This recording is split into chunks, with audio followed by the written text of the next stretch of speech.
Good morning. It is Tuesday, June 16th, 9 a.m. Pacific time.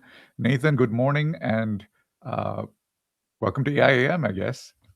Good morning. We're back at it for another full day, I think it's going to be, of AI analysis. We've got some interesting stories that I'm just waking up to in some cases, and looking forward to our guest today. We've got Liron S Shapira from Doom Debates, who will, I think, among other things, make the case that this whole Fable ban is a good thing, if only because it breaks the ice and nobody can ever say anymore that the government will never take any action.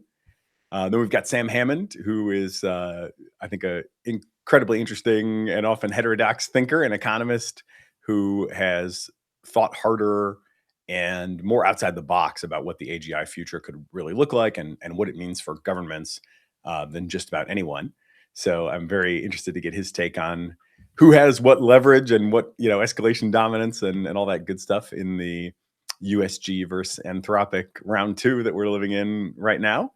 And we've got Matt McKinney, who's the CEO of a company called Loop, which is bringing AI to logistics. And certainly we've already had great benefits from logistics in our lives as we get things next day, or even in some cases now we get a drone dropping stuff off at our homes from Amazon in an hour or less. So interested to learn more about what they are doing to further optimize logistics and even more smoothly get the gears of commerce turning. Before we get to all that, what's top of mind for you as we head into the day? So, just to set the stage on what's been happening overnight, the Cursor acquisition is now at play. So, as you know, SpaceX made an offer for Cursor before SpaceX went public. The deal terms were $60 billion valuation for Cursor, paid in shares. After the IPO of SpaceX within 6 months, and a break fee of $10 billion if SpaceX did not end up buying Cursor. As of this morning, it's been, I'd say, 3 days since the IPO, three market days, and Elon has decided to close on the Cursor acquisition. SpaceX shares are up 40% since the IPO. So they started off at 135. They're roughly at about 210 right now. And it is about 5 or 6 days before a major unlock. Once SpaceX earnings comes out, another portion of the shares gets unlocked. Right now, only 5% of SpaceX is floating. And so people are saying that the shares are artificially inflated. Elon has chosen this point in time for the Cursor acquisition to be closed. And there are more details coming out on what happened between Cursor and Anthropic.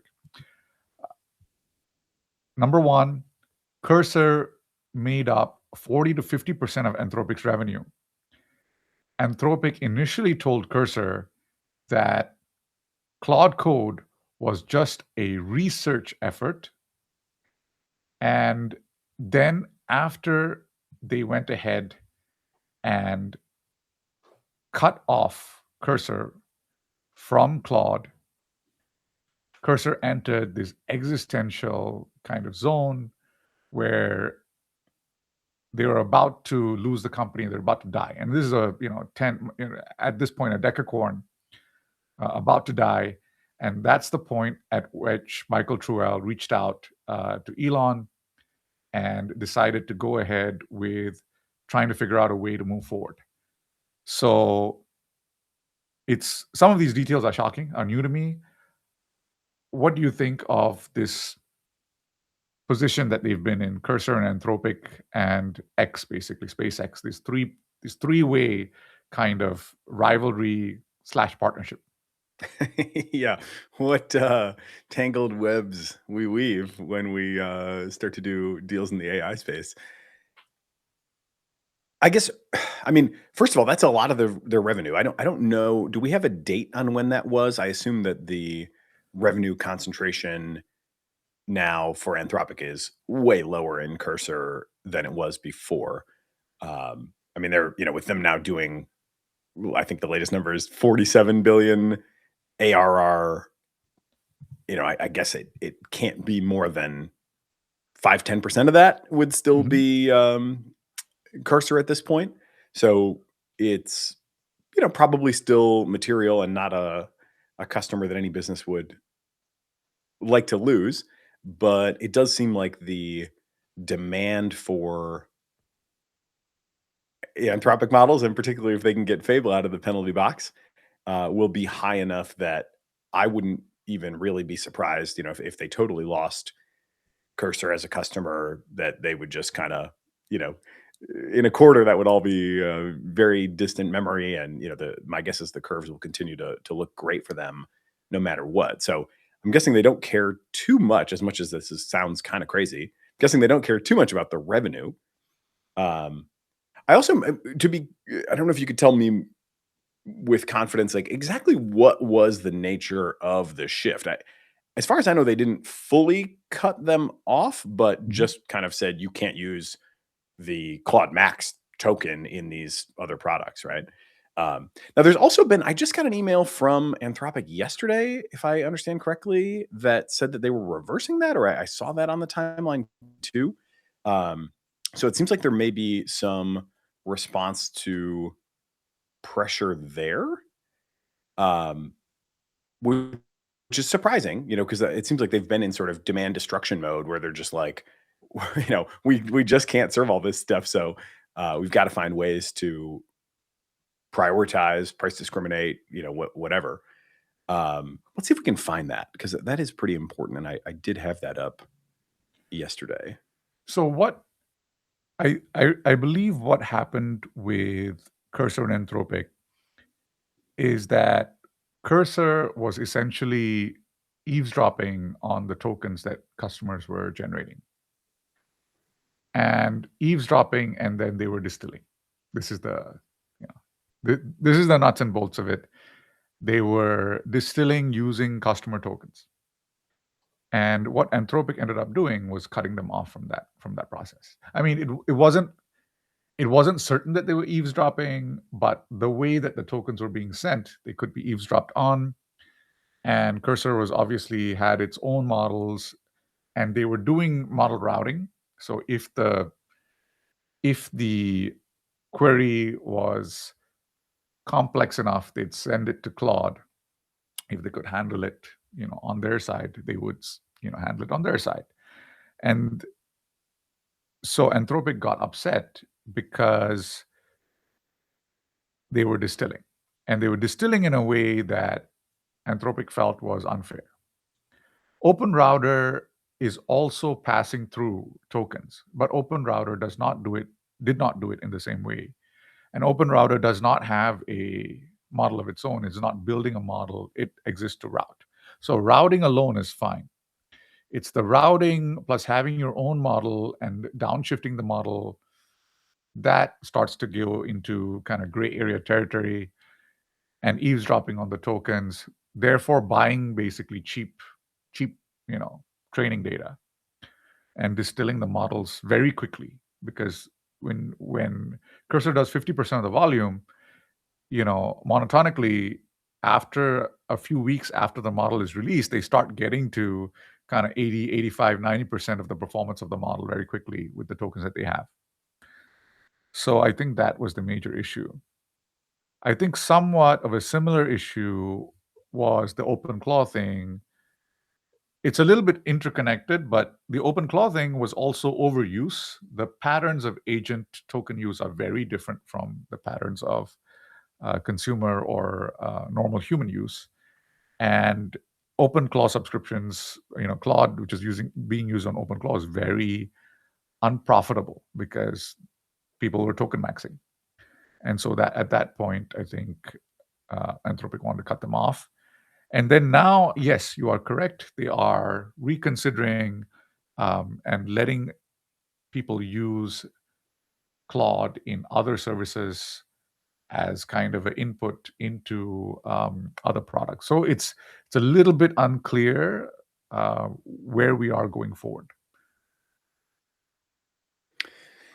Yeah, and it's going to be interesting too to see how I mean, all these entities are increasingly super powerful, but they all have these pretty important leverage points over one another.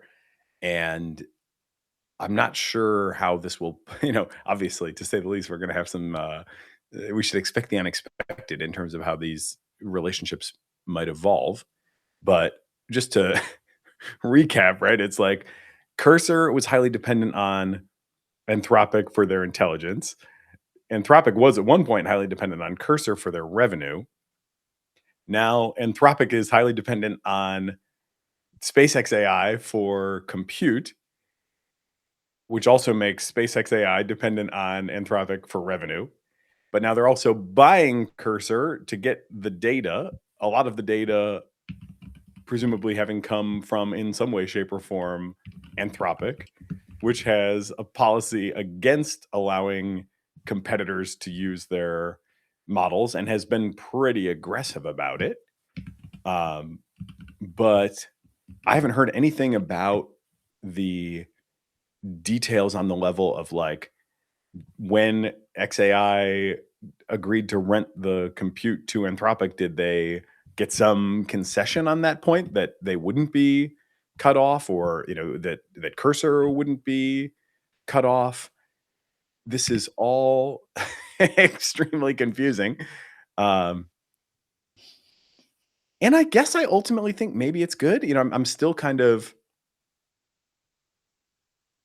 I'm still on the one hand, like, yes, the public probably deserves some upside in these companies because one, the data, is kind of humanity's common inheritance. So I think that, should be honored. Yeah. But two, we're definitely backstopping this, right? There's no way that the federal government is not bailing out this mega corp. The more I see all these things happening, the more I'm like, if it really comes down to it, this circular, flow of funds and investment will be monetized. I can't imagine it going Yeah. another way in Yeah. a crisis. So yeah, let's get some of the upside too. And then, does it sort of take the edge off of the competition? I mean, it seems like it maybe has a little bit. Elon is like tweeting nice things about Anthropic now instead of tweeting mean things, and that's at least something.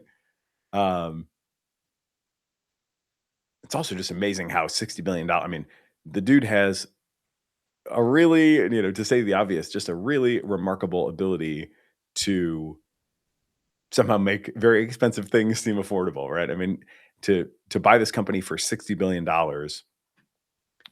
which I think another signal of that is, the model companies are just kind of these black holes absorbing everything. I mean, that's been a theme, but this is another indicator that, like, if Cursor can't even escape the black hole gravity of the model companies, who's going to, right? Who's not going to get burned up by that? And for them, it's a successful outcome. So that's great. If you can get to $60 billion and sell your company, obviously you've won. But it's still, I think, telling that they didn't want to stay independent, right? That they didn't see a path to joining the top tier or to something, better than this, because they were sort of, because they, in some sense, quote unquote, owned the coding market. All that distribution, all that, and the switching costs are so low. The their supply chain vulnerabilities, are so high that I think this is a great outcome for them. And I wouldn't be too. It seems like we do have kind of a musical chairs sort of thing happening where I do wonder what's going to happen to companies sort of, let's say,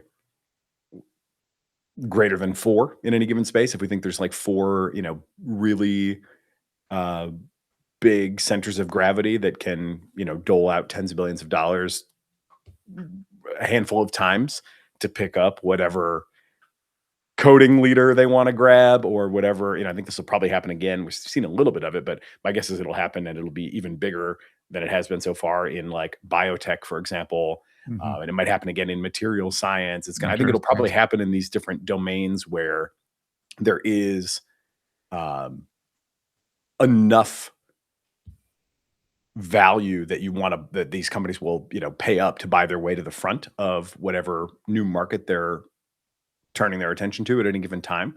And when you're a multi-trillion-dollar company, you can drop a few tens of B's here and there, and it's really no big deal.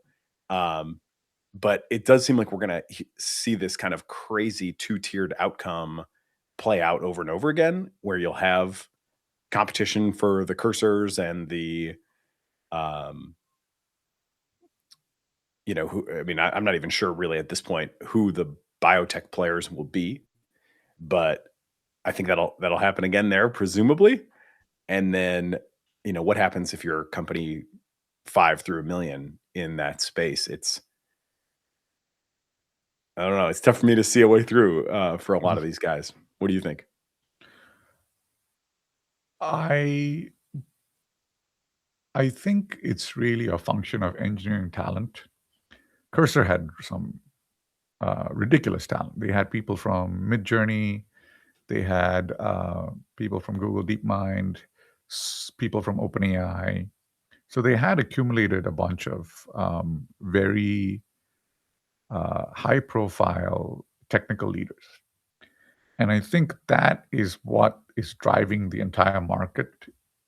Um, who are the technical leaders who can actually make a difference? And can you hire them? Can you afford to hire them? Can you afford to tell a narrative that allows you to hire them and then allows you to raise capital?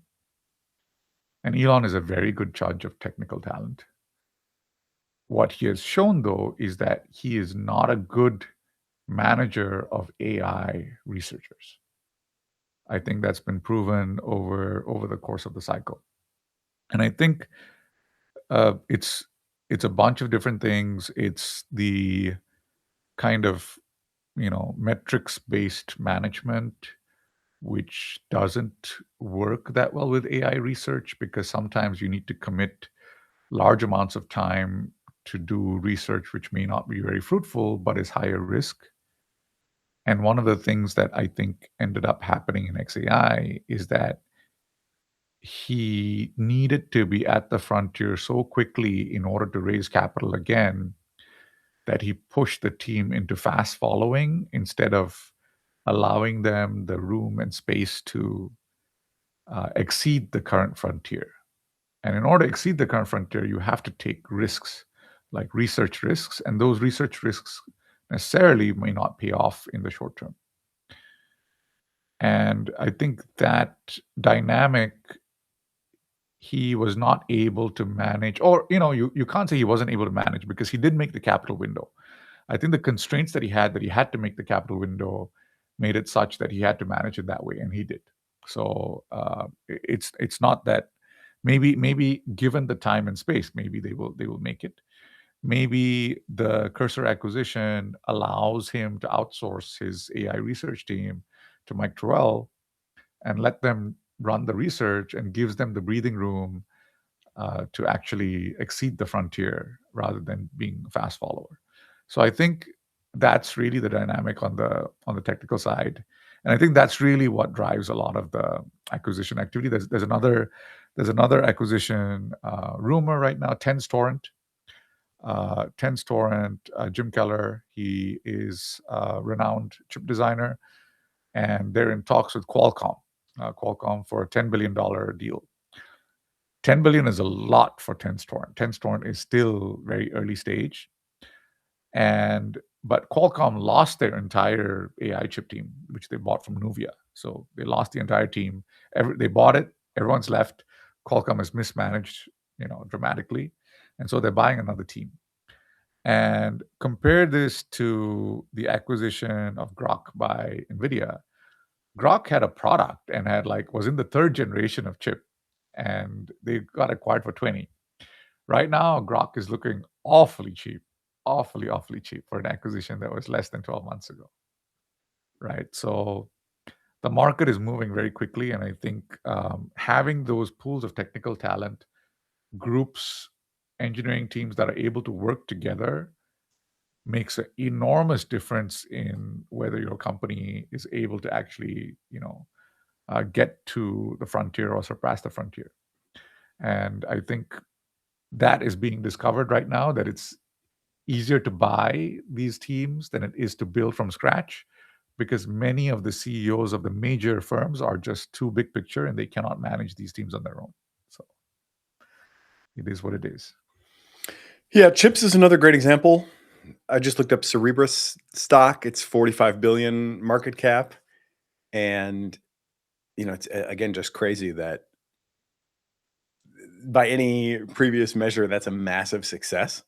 And it's also the kind of thing that any of these 4 or 5 frontier companies, depending on how generous we want to be in our inclusivity in tier one, um, could just pick them up on any given day, and it wouldn't really be a huge deal. It's just that is wild. Um, where else does this happen? Robotics is another one where I would expect to see a kind of musical chairs game play out. I don't know how it doesn't happen that way. I mean, Google has their own internal effort, and a lot of these companies have been founded by ex-Google people. Mhm. Obviously, Elon's got his own effort, mostly at Tesla, I think. Not exactly at SpaceX AI, but obviously those lines are kind of blurry. I feel like there's research going on, certainly at OpenAI, and I'm presumably Anthropic, although I don't know about Anthropic's robotics efforts specifically. Um, but it just seems like, at some point there's going to be a similar kind of dominoes fall in that space. The difficult thing about robotics is that I think the physical parts are also important, the actuators, and there is a iterative cycle of improvement on them. And the only the only team in the entire big tech space which is able to iterate on physical product is Elon, right? So no one else wants to do with mechanical engineering. Everyone else wants to do electrical engineering, computer science, right? So it remains to be seen. Even the Waymo cars are outsourced to a Chinese manufacturer, I believe, Cherry Automobile. So they're being produced by a Chinese manufacturer, shipped over here, and then programmed. So it remains to be seen whether or not any of the other firms will actually enter physical product, having manufacturing facilities. And without the manufacturing facilities, the iterative loop is much slower. So this is what Elon can depend on. He's the only kind of cyberpunk zaibatsu, with all of the aspects, all of the physical manufacturing and the technical engineering talent and the capital and whatever is necessary. He's really built this Asian style zaibatsu now. Interlinked technical teams which kind of touch each other and then like produce product at the edges. It's amazing. Yeah. Although you wonder, I mean, obviously there's a huge amount of value there, but vertical integration and, just post acquisition merger strife. I mean, all these things that used to be just so difficult, that made so many acquisitions fail and made it so Yeah. hard to buy your way into markets. Yeah. I feel like those barriers are, at least for the frontier companies, probably coming down a lot. It's just so much, even I see this in my own personal, writ small version, where it's like, oh, somebody just put out a new personal AI framework. I'll just point my agent at it and have it kind of go through and see what's there and what we can use. And, I did one the other day. A friend sent me something and I was like, okay. And this was in the brief Fable shining moment. I was like, go look at this repo, tell me everything we should adopt from what they've done, and give them a report back of everything we've done that they might ought to consider. It's just so easy to do that stuff now that it's much easier to be bullish on an acquisition that previously you might think could go sideways for any number of ways. And now it's like, well, the country of geniuses in a data center can probably figure out how to make sure we don't fumble the value of this IP that we just created. Mhm. And, vertical integration just seems seems so easy compared to what it used to. I don't think it's easy, but it used to be like extremely hard, and the kind of thing as you're saying that only um, maybe one person in all of America could really do in this way. And Mhm. now I'm like, I don't know. It seems like there's at least a few companies that could make a real run at it, and I wouldn't want to bet against them. Very, very true. Yeah, I was talking to a friend yesterday, and he had just sold a company. He had the data room. All of the data room was created by Claude, and he had Claude go through their own databases, pull out all the information that was required, format it nicely in the required format of the other party, counterparty, and prepare it, and good to go. And so all of the merger frictions that we used to see about, like, CRM integration, or systems integration, operations integration, all of those things become suddenly better, right? All of those transition points become better. So maybe what ends up happening is that the risk of integration, the integration risk, that post merger integration risk, falls dramatically, because now it becomes so much easier to coordinate standard operating procedures and systems and all of this stuff, which is like a headache, and it just becomes kind of very fluid and manageable because of AI. And so that would be kind of a second order effect. A second order effect is that mergers become more frequent. So the entire market for companies itself becomes more efficient in that sense, because the frictions have been reduced. So that would be a second order effect of AI adoption, I guess. Yeah, I do kind of wonder if that also maybe extends to companies being willing to buy multiple targets out of a single market. Mm. This seems like it was almost never done in the past. You would like pick a winner and you'd have to kind of bet on that horse. And you already had a lot of concerns about what is integration going to look like and all that stuff. And to think about buying, two previously competitive robotics companies and trying to fold them both into your megacorp would just be considered a crazy thing to do, I would say, in almost all cases previously. But maybe if there's one way to tell a story where we escape the musical chairs dynamic of four or five, companies kind of make it into the big tech conglomerates and the rest are kind of left to wither. Maybe there's enough value in 6, 7, 8, 9, 10 that it's like we'd rather buy them than outcompete them. Um, Maybe, It's what would they have to have that would make that valuable? I mean, it still seems like you'd need something distinctive, even if you wanted to bet that like we can make all the logistics and integration and all that. We can make all the friction go away, so we can very confidently say we're going to get the upside. I'm still not sure how much differentiation there is, and probably varies quite a bit market to market. I guess. Yeah.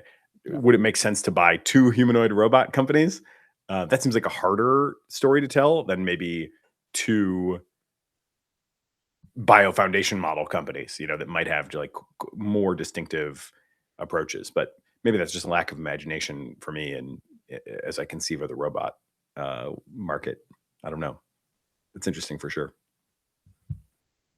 I I wonder whether we're already kind of seeing that, because Cursor is being acquired for talent plus distribution, right? So Elon is not acquiring Cursor for its compute, for example. It doesn't have compute.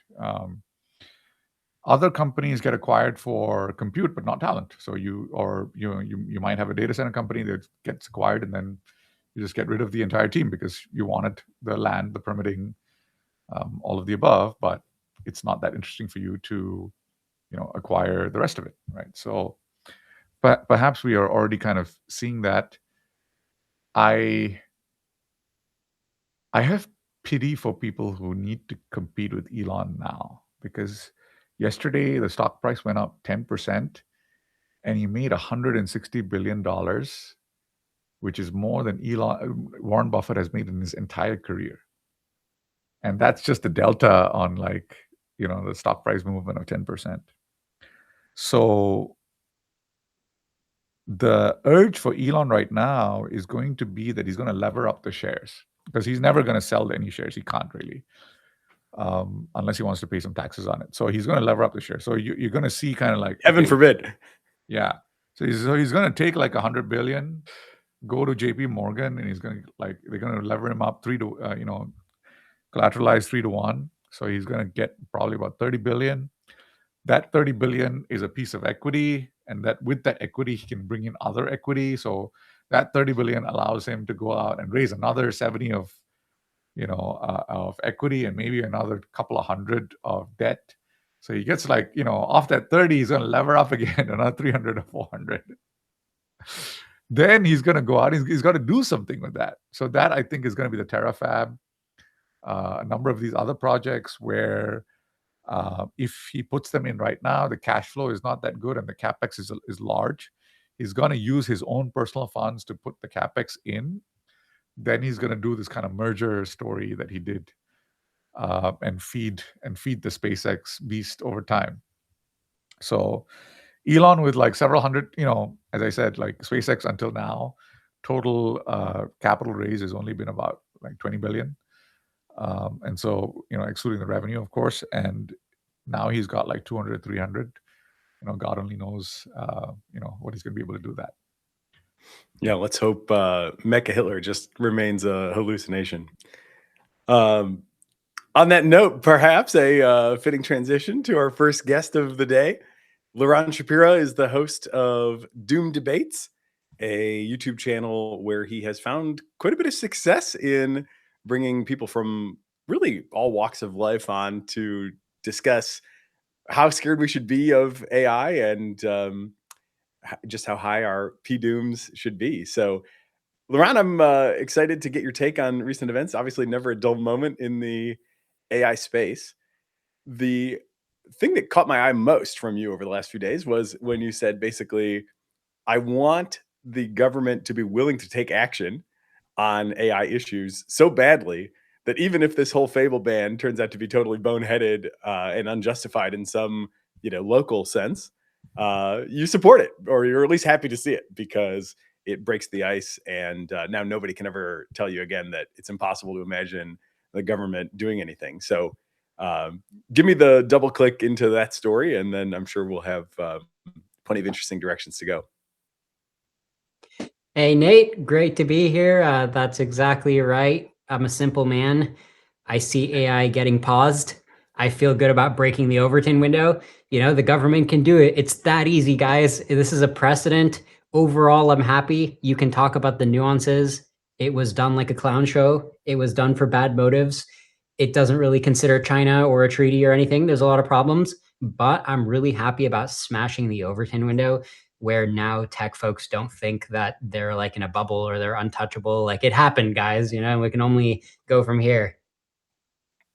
I actually agree with you, because I think it was a little bit delusional for tech to feel that it wasn't going to get touched. And the government just has so many little, small and large ways to effectuate its power. So it was not that surprising to me that they kind of went through the left field and went with the export control rather than anything else. But it also strikes me that as they exercise this, we start also to go into kind of what we wanted to avoid. It's a little bit of small tyranny, right? I think several people on the timeline have commented. Dean Ball has commented this kind of unstructured regulation without looks kind of selective and vengeful almost, and it kind of starts putting you in this zone where I think tech people start to mistrust the government, because you also see, I think there's a lot of narratives on the timeline which are being leaked, sources close to, sources familiar with, and as they get leaked, it's not very certain whether those things actually happened. Would someone actually attest to that in front of Congress? Very unclear.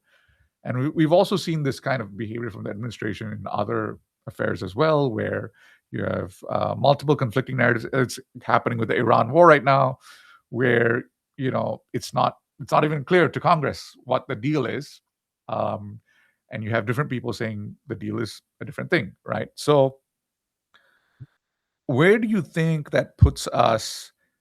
It's great that it's happening. I understand you feel it's great that's happening to AI right now, but does that put us in a position where it's detrimental to the body public, at large? Well, I think your analysis, you're weaving together a few factors, but I think the elephant in the room. I hate to get political because when it comes to President Trump, he's a mixed bag for me. I don't have Trump derangement syndrome. I don't love everything he does. I don't hate everything he does. But I think the common thread with Trump is it's just a mess. Like it's not like disciplined, right? And I think we're definitely seeing that on display right now. I would argue we're seeing that on display in the Iran war.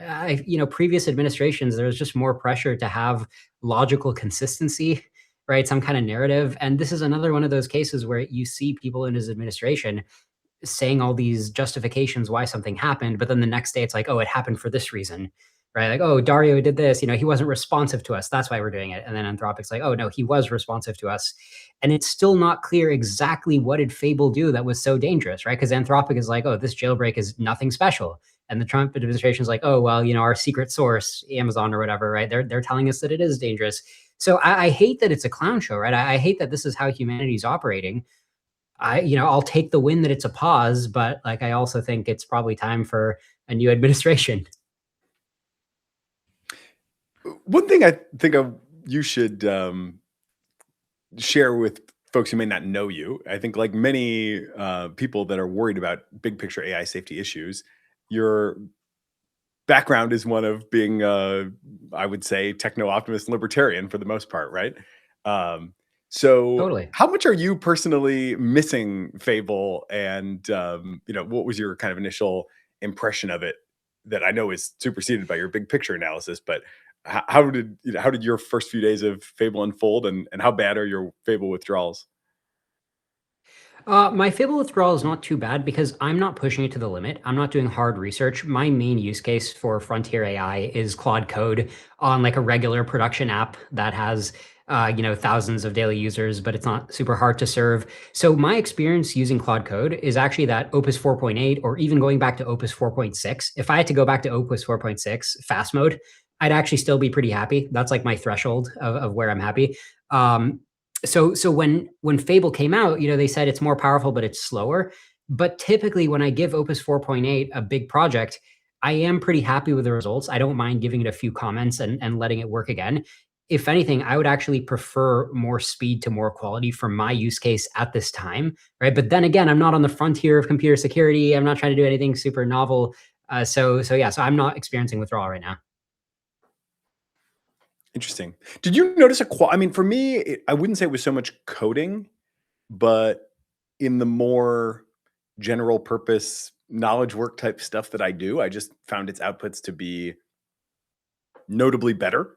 And I was kind of like, oh, this is going to change how I work. I'm not going to need to be so precious about my language anymore. I need to actually kind of recalibrate how I think about like authorship or shared authorship with AI. Did you experience any of those kind of feelings? I can't say I did firsthand, but I've been reading a lot of other people's accounts. And my vague impression of what's going on with Fable is, obviously the time horizon is blasting forward.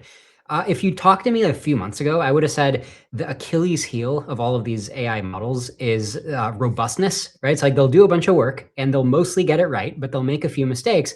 And the mistakes pile up because the error correction isn't robust. And that's the source of the time horizon problem, right? Is they pile up too many errors, too many lethal mutations or whatever.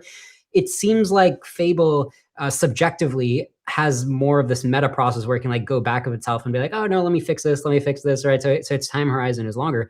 And this also relates to some buzz I've been hearing from random people who are on the frontier, which I don't quite include myself on, but like I've heard this from Anthropic employees, and I think Gary Tan was early to this. This idea that you have multiple roles, right? You have like a company of agents, and they can reflect on each other. And one of them's whole job is quality control, right? And one of them is like the project manager. I think this idea of like the swarm of agents might get us past the robustness hurdle and unlock a new time horizon.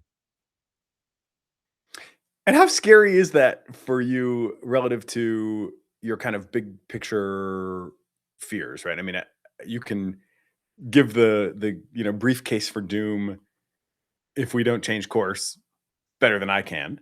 But I'm also interested in how far you perceive us to be now on that on that curve, and also what in the like system card, or the sort of the interesting new behaviors that we've observed from the mythos fable models are kind of most catching your attention, or you think are kind of underappreciated by people who are not so focused on watching these leading indicators as you are. I'm glad you're asking about the end state, because everybody's got their head, 2 inches in front of their nose. Everybody's like, oh my God, more tokens. What's going to happen next? Are AIs going to be replaced this role? And it's like, yeah, these are interesting questions for the next 12 months. But to me, it's pretty clear that we can predict some properties of the end state. Like the end state will involve the human brain being worthless at thinking, right? I just don't think we're good at thinking on any dimension, right? So yes, we still have a lead, even though AI can do all this stuff. It can't do everything better than us. I think we can pretty robustly predict that this is going to stop. Will it take more than a year? It might. So we can talk about, do we need another paradigm? But if we fast forward, let's say 10 or 20 years, right? It's probably more than enough time to make this happen. I just think AI will have all the skills and it'll just be like overdetermined. And I also think that the universe is malleable to AI. So I think not only can AI write code, I think that AI will be able to manipulate atoms really well. That's right. I went there. I think nanotechnology is physically possible, right? So people tend to just not dream big enough in terms of what this universe allows when you have a grown-up intelligence operating it, right? Like this universe is not really meant for humans to operate it. We just kind of punch above our league when we try really hard, right? But this AI, I think a good mental model of AI is it can just make a blueprint for where it wants the atoms to go, and then they'll mostly go there, right? But minus some heat exhaust. I actually completely agree with you, but I wonder why I end up taking the optimistic viewpoint of that capability will be used to expand humanity's kind of frontier, and why you have the exact kind of opposite viewpoint that it is a doom scenario. I mean, I would turn it around on you, right? It's like, what makes you so optimistic? Because I think the key moment for me is I just think we're going to lose control, right? We're going to have this AI, which is incredibly powerful, but the linkage between what it wants to do and what we would want it to do, I think at some point we're just going to break the link. Like there's too much power and there's no natural persistent link. Like getting the link to hold as it's scaling up and going through all these transformations and copying itself. This is what people aren't imagining, making new versions of itself from scratch, right? So all these transformations are happening. All these successor AIs are happening. And you think the human species is back here still holding some kind of leash? I just don't really see it. So again, to push back, why is that even important that humans maintain control? Because let me give you an example. Yeah. The average, let's say, about 50% of humanity is probably still doing kind of subsistence or near subsistence farming, or small shopkeepers, etc., across the world, right? How much control does the average farmer in Uganda have? Like, does that person have control? I mean, and are we judging, what relationship does that person who maybe got a, smartphone like 2 years ago, what relationship does that have of control? Like, what aspect of control does that particular human have? And how does this relate to that particular human? So you're leaning on the convenient fact that when there's a farmer in Uganda, their territory is, far away. It's causally distant. So like somebody in the United States, we don't have a button available to us, even though we're a rich country and we have more control over the world per person, we have more power. we don't have a convenient button we can press that will go harvest the atoms over in Uganda and then deposit $1,000 in our bank account. We don't have that button. It is ultimately a matter of intelligently configuring atoms to get there. I mean, it's kind of like a code base, right? Since I got Claude Code, my code base is a lot cleaner because I'm running all of these cleaning processes, right? I'm investing more in the code because it's cheap for me. Similarly with Uganda, right? That's kind of like, it's just unused resources from the AI perspective. Once we get enough power, it's like, okay, yeah, let me harvest all the land in Uganda. Like, who's going to stop me? And then it only comes down to me caring for the Ugandan farmer. Okay, I'm not going to kill him, but the AI might not care. That does not make sense at all because they are linked to the market economy. And in fact, what we do end up doing in the United States is we press a button, and that's called the buy button. And that buy button ends up harvesting the cotton in Uganda. That's literally what we do. We go to Amazon and you press the buy button. And as a consequence Yeah. of pressing that buy button and through the linkages of all of these like entities, which are all like small mini AGIs here, all these companies in the middle, like hundreds of these companies, the logistics firm, the firm supplying the fertilizer, the firm doing the milling, all of these firms in the middle, and then we get the product, in our backyard. So I basically resist this idea that that button doesn't exist, already exists. That button exists. We push it every day. It's the Amazon button. Well, this is kind of the common argument of Ricardo's law, right? It's like, oh, we're trading with them, right? So why won't the AIs trade with us? But we don't have the button called harvest the atoms, right? Because that would be a better button if we had it.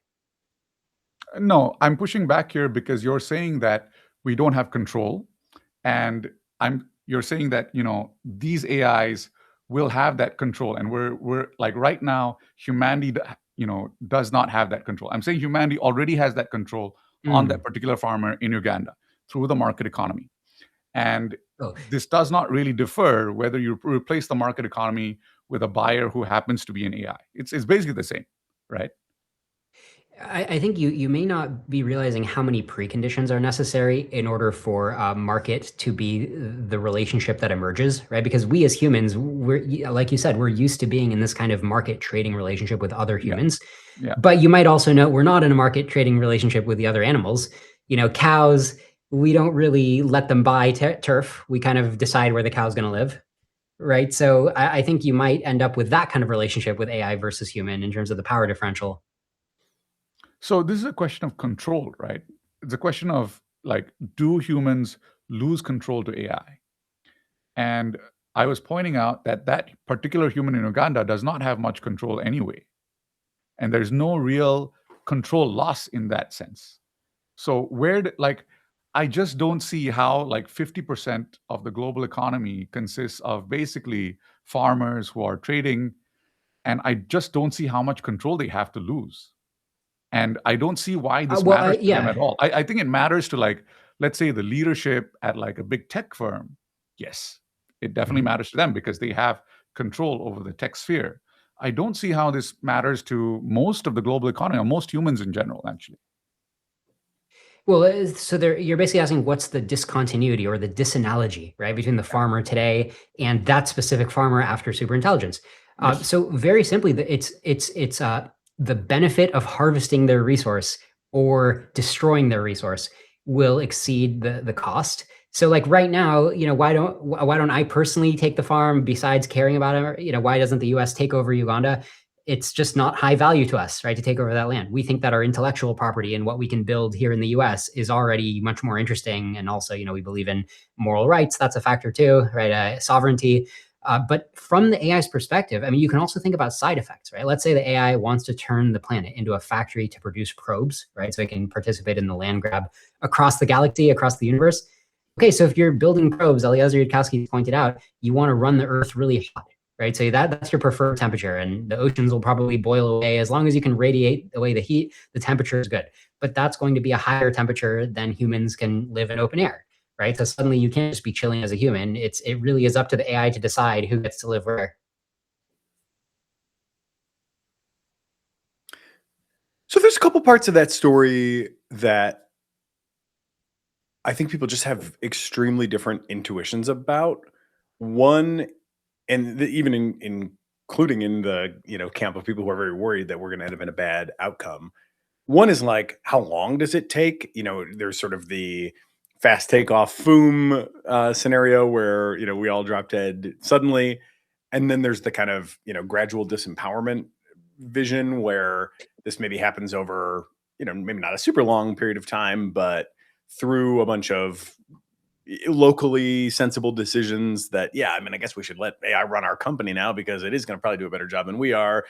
Kind of played out everywhere. Next thing you know, it really is kind of AI's running the show, and we're maybe sort of okay with it at first, but there's a lot of potential for drift over time.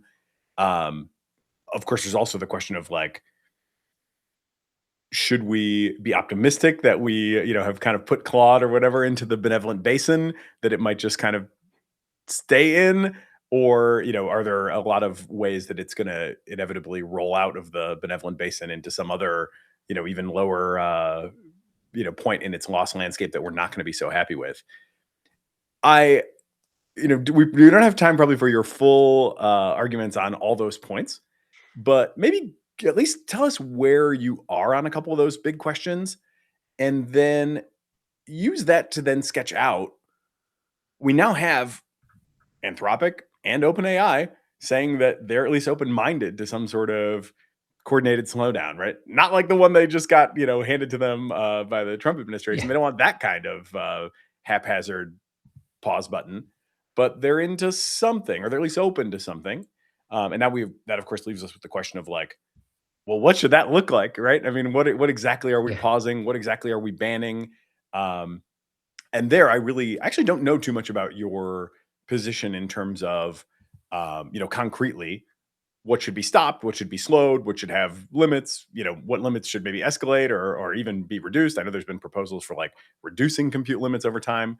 And do we end up, in your vision, like figuring this out and getting to an AI win, or is there no AI win, in your mind possible, and we just kind of have to steer some other direction for humanity's future? I know there's a lot there. You can use the rest of the time if you need it. Okay, sure.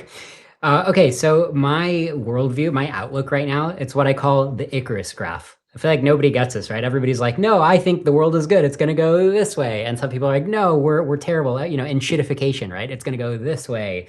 And I'm like, no, it's Icarus, right? We're going to fly closer and closer to the sun. It's going to be great. And then we're going to do a 180-degree turn and plummet down to hell. So basically we get a taste of heaven and then we get hell. So you have to ask me then, okay, so where on the Icarus graph do we stop? And it's a brutal question, right? Because it's like every day, I'm enjoying the flight as much as the next person, right? It's like, yeah, give me the next Claude, make my code faster. Great. Help my business run better, and, make me better AI videos. So there's no natural point in terms of like when it feels right to stop. I just think it's important to stop before capabilities get to a runaway point. And we've been kind of frog boiled to be like, oh, each model comes out and like, we're doing great. If we could stop the clock now, would I turn back the clock? Would I lose Fable? Would I lose Opus? No, I'd keep it all, right? Like, I still think, we're playing shuffleboard, we're playing Icarus, like so far so good, right? Should we bet again? Should we keep betting until we lose? Like, it's a crazy tough question. I think the Eliezer Yudkowsky, the turkey graph kind of, exactly. Although the only difference with the turkey graph is each day of the turkey's life is actually better, right? Not only is it living longer, it's actually living better and better. So the turkey is really, happy with its life. So I think the Eliezer Yudkowsky Miri position, which I agree with, is just like, we don't know when to stop. So let's get ready to stop. At the very least, let's get ready. I would probably stop today. I would stop and I would be bummed. I saw a food influencer say this about how she like eats chocolate, basically. Like, yep, I just ate this chocolate and now I'm bummed. That's what you got to do. That's what you got to do. Like don't reach for another chocolate. Like just sit there and be like, this is the prudent place to stop right now until we have any idea of some kind of theoretical method by which we understand what a superintelligence wants to do and what an equilibrium state of a superintelligence looks like. That's actually something Miri was trying to study. Identifying equilibriums that are plausible for superintelligences. There's actually a rich vein of theory there that's highly neglected today. Let's do some theory there. Maybe then we can unpause. I think that's got to be the best plan. And so I think the number one leverage point here is just like repeating, get ready to pause, right? And like you said, OpenAI and Anthropic, they said it. They said, let's try to get ready to pause. So I would love to see more people saying it because it really has to be a giant groundswell. I mean, if you take a step back and you look at, over the next 2 years, about $1.5 trillion of CapEx being spent. and then you calculate the return on equity required in order to make that capex worthwhile, or to repay that, it basically puts you in a position where if you pause, you go into a depression. So you have to have, you're going to have to deliver the economic growth that this $1.5–2 trillion has been spent on, and that indicates that you're going to have to grow, right? In that 2027, 28, 29 period, you're going to need to see that growth, or else we go into depression. And when you offer the choice to the public or policymakers, hey, you can pause because of this vague and unspecified claim of disaster in the future, or we can, and in addition to that, a guarantee of a depression, because those GPUs cannot be used for anything else besides compute, and that compute that is useful is AI compute. And you give them a choice between a depression state, your 10 largest companies basically getting their stock price slashed by 90%, and this vague and unspecified claim of disaster. I think it feels, at this point, maybe it would have made sense, and you guys were on this like way, way before, and no one was, not enough policymakers were listening. But at this point, it is a very hard sell to make this case to policymakers. Well, I agree with you and I disagree. I agree with you because, like I said before, yes, we're all going to be bummed. Even forget about the economics, right? Like the scientific breakthroughs, right? The medical breakthroughs, right? Nate was talking about his son. Like there's no decelerationist in the hospital ward, right? I totally agree. And I'm sure the next time I get sick or an injury or whatever, I'm going to want the latest frontier model, right? So I'm going to be bummed. The only thing I'll say is when you then mix in the economic element and you say, oh, we're going to have a depression, I actually think that is unnecessary. You don't really need to mix that in because, first of all, I don't think we're literally going to be in a depression, right? Like realistically, we'll be fine. It's it's just money that's already been spent. Like we still have plenty of resources. But the other factor is, I actually think that all of these valuations and all of the build out that's happened so far is actually just perfectly congruent with using the AI we have today for the kind of applications we've already discovered today. Like that should actually be fine to create more trillions of dollars of value. I don't even think that the market caps reflect the actual singularity. So I think we've actually got like a glide path if we want to pause.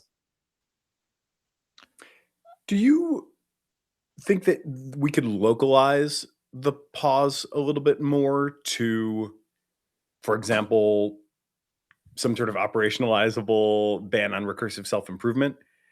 I know you did an episode recently with someone who was it Stephen Casper, who was advocating for a pause on like all research, and you were, I think, kind of like, oh, I'm not sure if we should try to pause theoretical work on control or interpretability or what have you.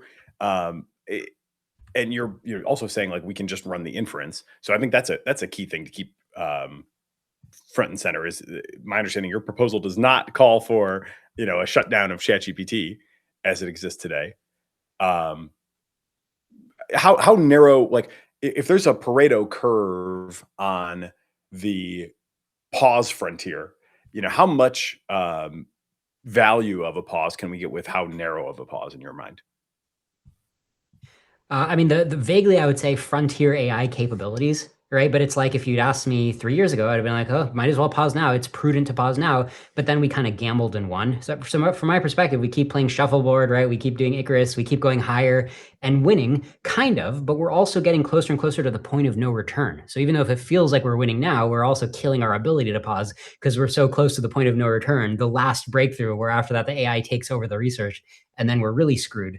Right. So basically, I think roughly a good policy is, okay, no more frontier capabilities upgrades for a while, right? Like it's just too dangerous. And I know that concept is hard to communicate to people when every day life is getting more awesome. Like I think we're in a screwed situation, but that's just what I think is prudent. Would you recommend any recent Doom debates for folks who want to go deeper on your ideas? Like where do you think this was kind of best hashed out, either recent or perhaps near future on the feed? So we've just been discussing policy, and that's really not even my wheelhouse. So there's no really strong policy doom debates. But if you just want to know the lay of the land from my perspective in terms of like the next paradigm that's coming and why I think it's going to break the trend, and it's not just going to be another nice LLM, it's going to be like a reinforcement learning monster that takes over the world. Check out my recent episode with Dr. Stephen Burns. It's one of the most popular episodes because he's an extremely deep thinker and he really lays out the coming future. Perfect. Thank you. Liron, keep fighting the good fight, man. I appreciate your tireless energy on this. And while I'm not maybe quite as high on the P Doom scale as you are, I certainly am not a dismisser. And I think you've done a valuable job for me personally in terms of pushing me to be more consistently candid about just how scary I think the situation actually is, even though obviously there's a lot of upside to everything that's been created as well. So I appreciate that from you, and I'll continue to follow the Doom debates for the latest, and I encourage other people to check it out as well. Thanks, Nate. Thank you, Prakash. Always a pleasure, guys. Thank you. Have a great one. We'll be in touch. Cheers.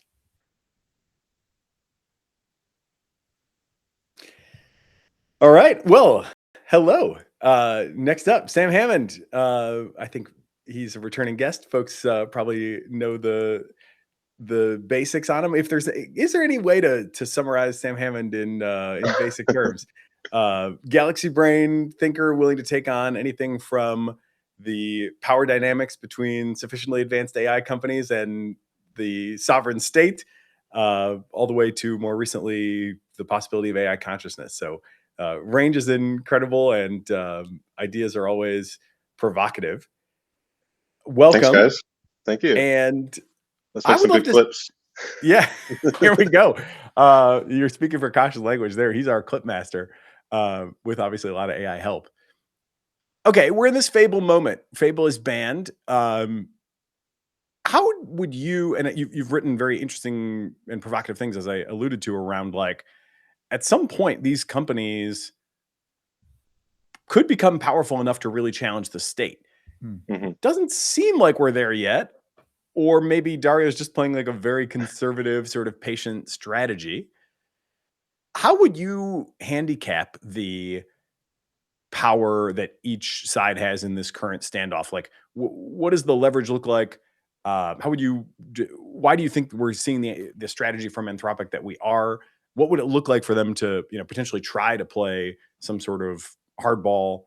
I'm a little confused, honestly, by the dynamics as they've played out so far. Yeah, you and me both. I mean, it clearly caught Anthropic off guard, right? Dario was at a wellness retreat or something like that. I think they thought the worst was behind them. And the actual complaint or the catalyst for this, even as it's been reported out and more details have come out, is kind of bizarre and confusing. It's like a jailbreak that isn't really a jailbreak. It's like the model doing its job at patching cyber vulnerabilities, the sort of thing that GPT 5.5 can do as well.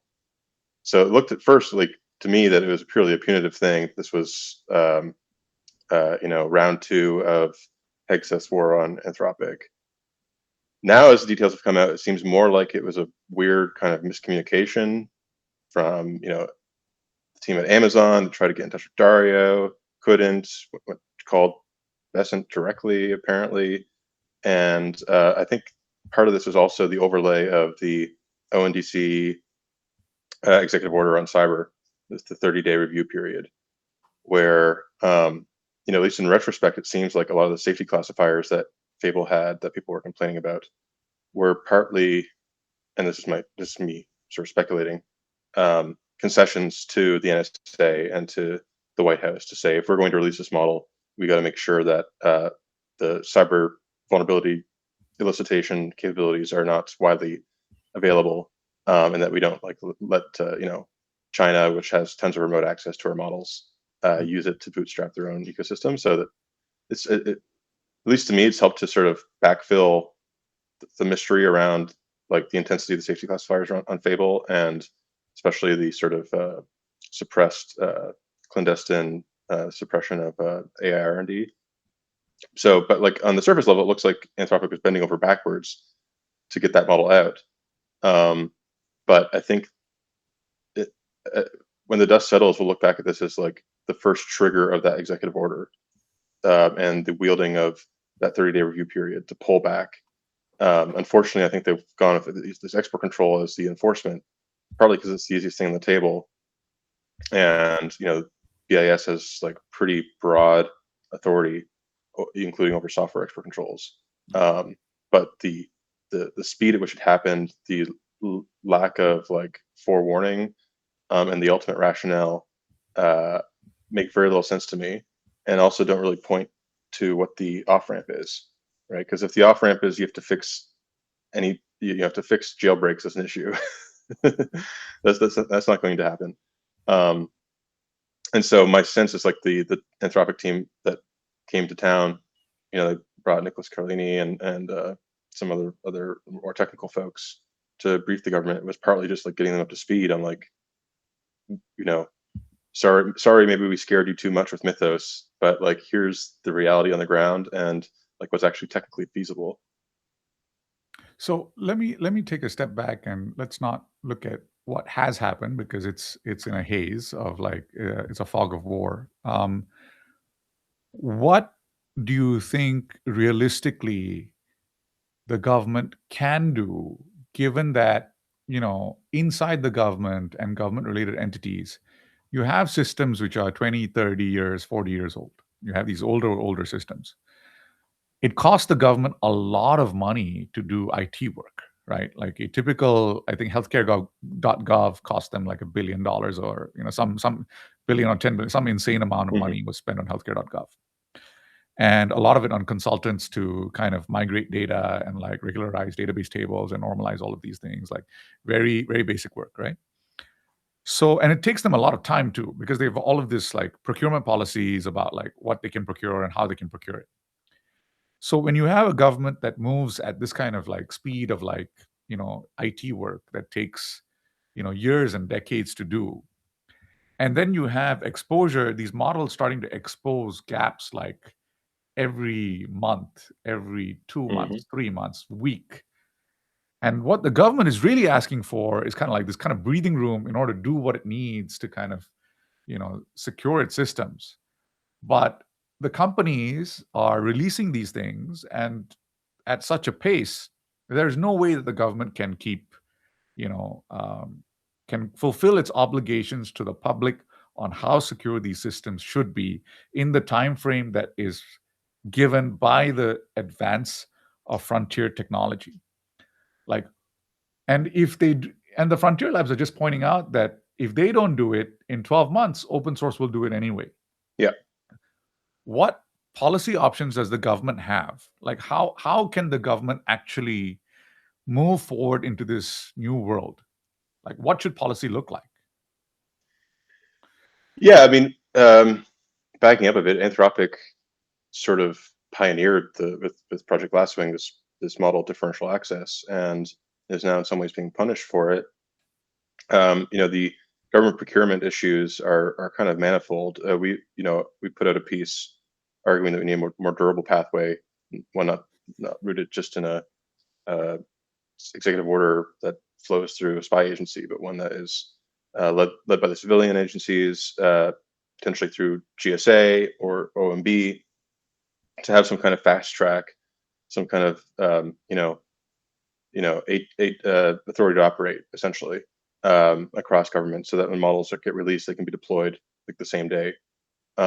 This has started to change a little bit. The Pentagon bragged a month or two ago about getting, I think it was the latest Gemini model deployed within the DoD the same day it was released.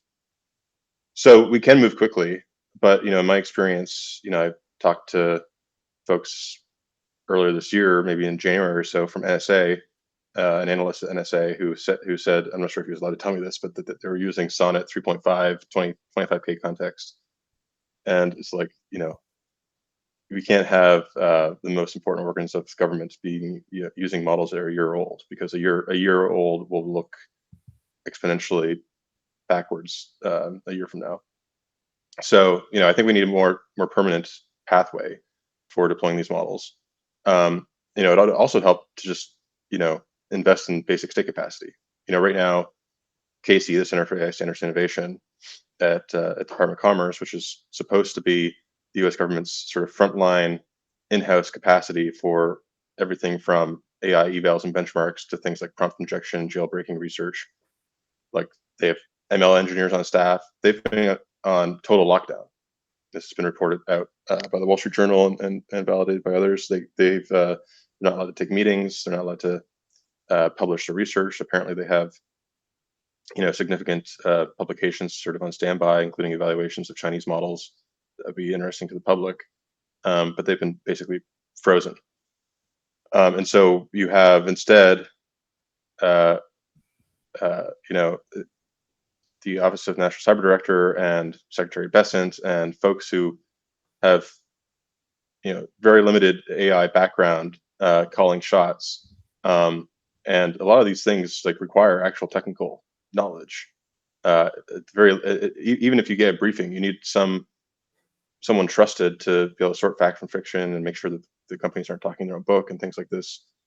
So, beyond having a dedicated fast track for these models, first, do no harm. Let's invest in the state capacity we already have. Let's unlock that capacity. Let's lean on their expertise. Also, things like CISA. CISA nominally has authority over civilian critical infrastructure, but they've been gutted and need to be rebuilt. So there's just a lot of missing pieces, and instead we're sort of improvising.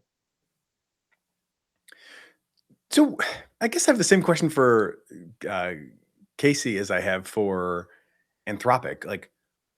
Why do you think everybody is doing what they're told so much? It seems like we're in this weird moment where it's, even if we just talked to Liron, who sort of is very welcoming of the move, even though he recognizes that it's ham-fisted and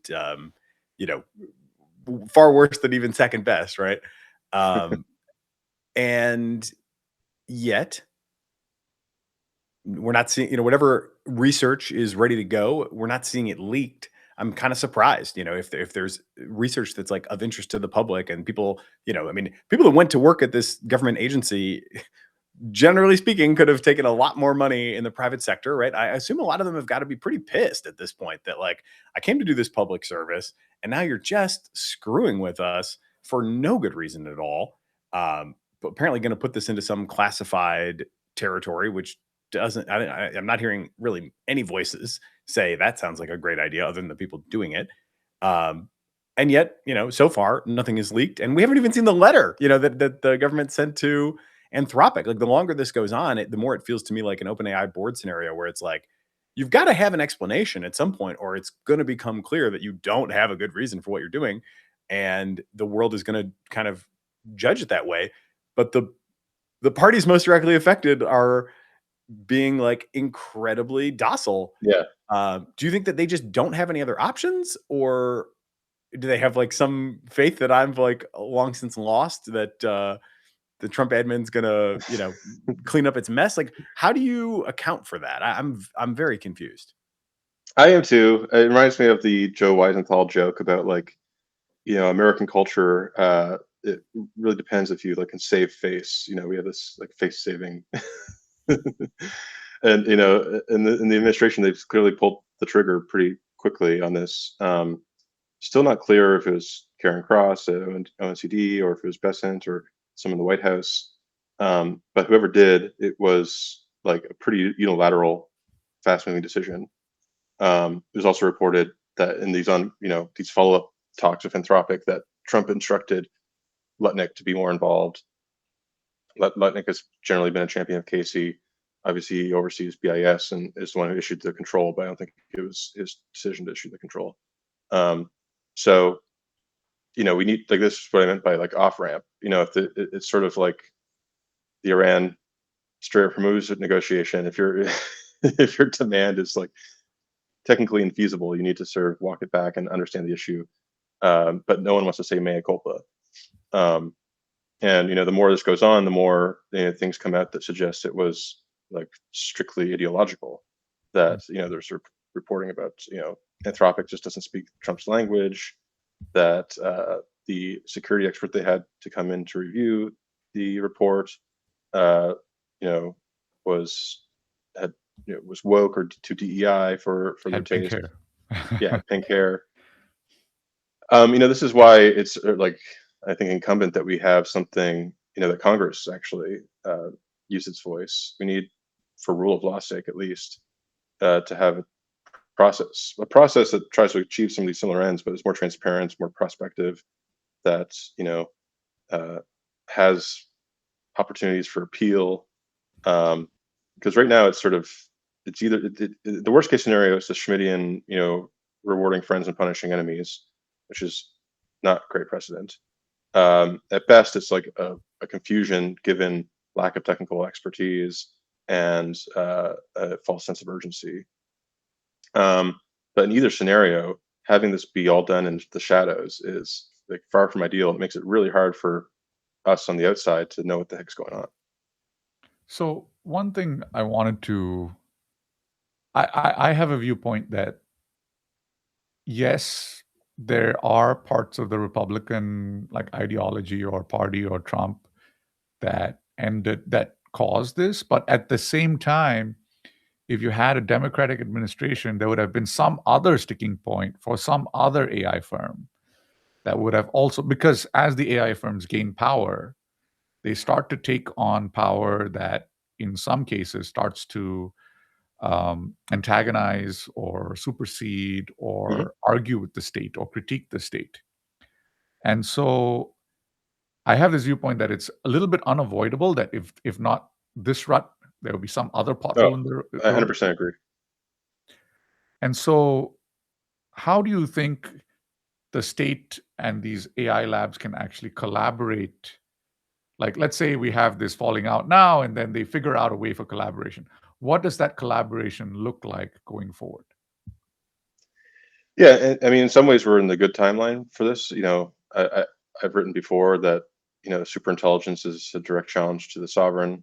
Political theory 101 suggests that the state would intervene at some point to building a Manhattan Project times 100 in the private sector isn't tenable over the long run. And it's but by good timeline, I mean like we have companies, really three leading companies, all of whom have like direct allegiance to the U.S. government, have bent over backwards to not just comply with existing law, but to proactively put forward frameworks for fostering deeper integration with the U.S. government. And I worry that like we are, and by we I mean the White House is not taking those overtures gracefully, and instead, having a kind of a more reactionary response to these capabilities in a way that's not realistic. Like to Nathan's point earlier, these capabilities will be widely available and open source within a handful of months. There are models probably already trained and in the process of being post-trained that will supersede Fable and Mythos at all the labs. And are they going to get the same treatment? And if not, that's its own negative. And not that this is a good policy, but even bad laws should be fairly applied, right? For equality of law sake. So my hope is that we can learn from this. At least the companies are more than willing to work closely with the administration. They've retrofitted data centers to be in compliance, and all these other demands have been put on them. But it requires sort of two to tango. Like if trust is a two-way street, and I think if there's any lesson that Anthropic should take away from this, is that they can't ignore politics. Right? They've heard this critique for over a year now, that they've sort of been blithe about the need to invest in the ideological side of their project. And ideally, like maybe not Dario at this point, but like someone at Anthropic should have like all the key principles in a Signal group chat. That's I guarantee you, Sam Altman, Greg Brotman, others have really continuous conversations with all these stakeholders. And the thing about this administration in particular is it's very relationships driven. And if you refuse to have those conversations, you will be not invited to the party.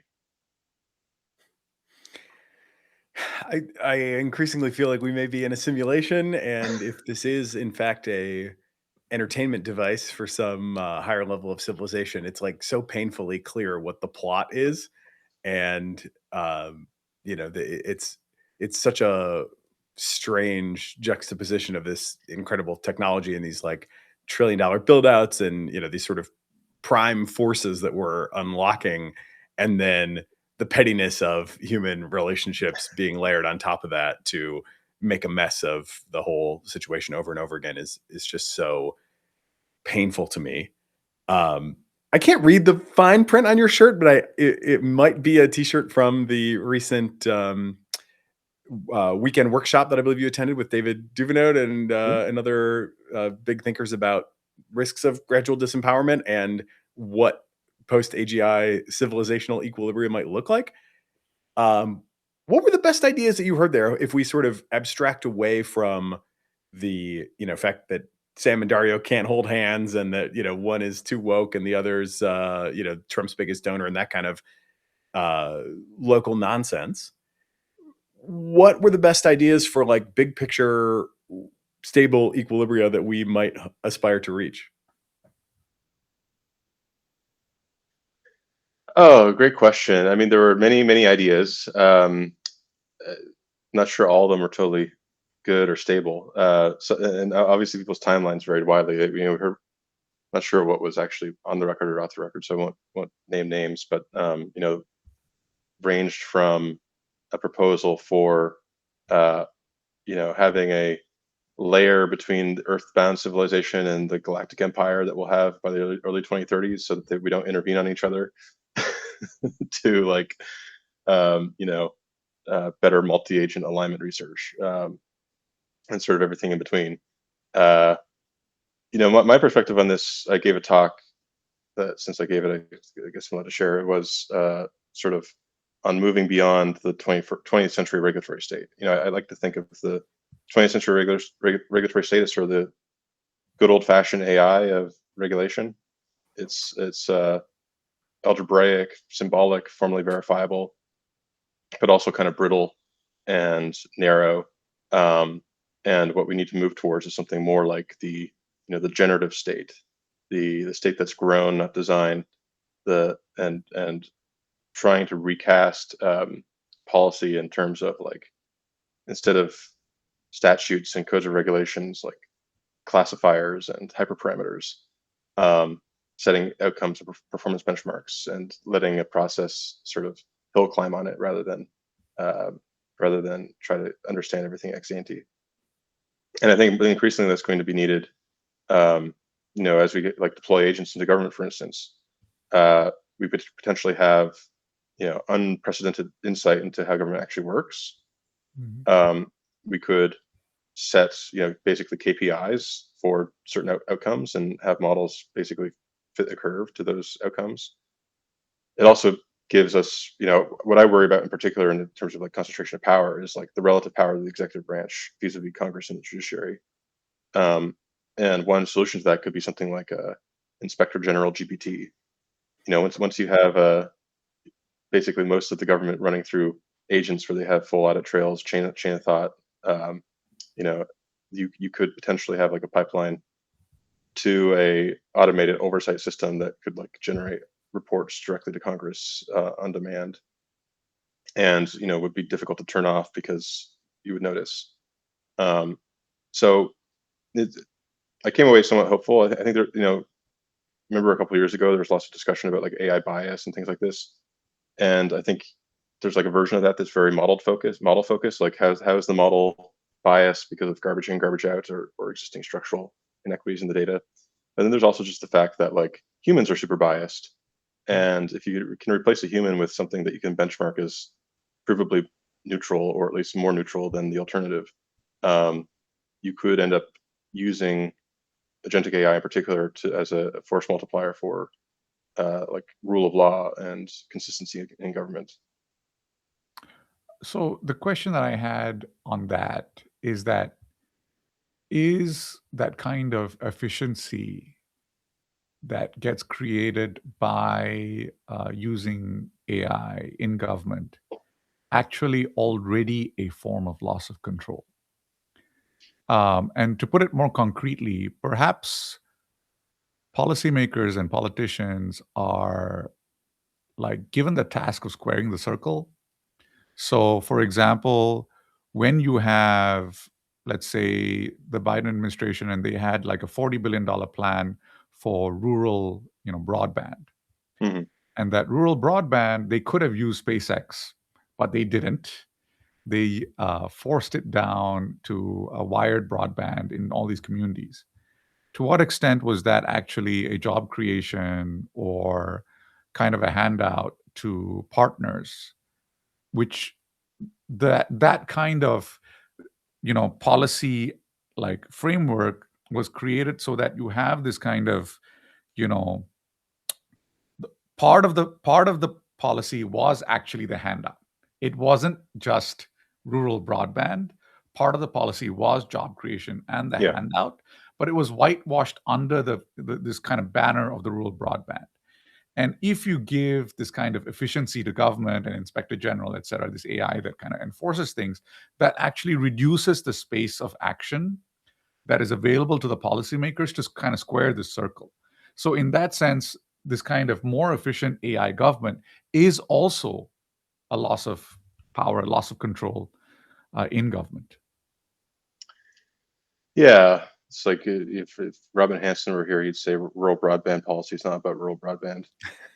Yeah, I think there's probably like truth to that. I mean, there's lots of wiggle room, lots of sort of ulterior motives in how policy gets created and designed. And if you make that too legible, you could squeeze out some of that.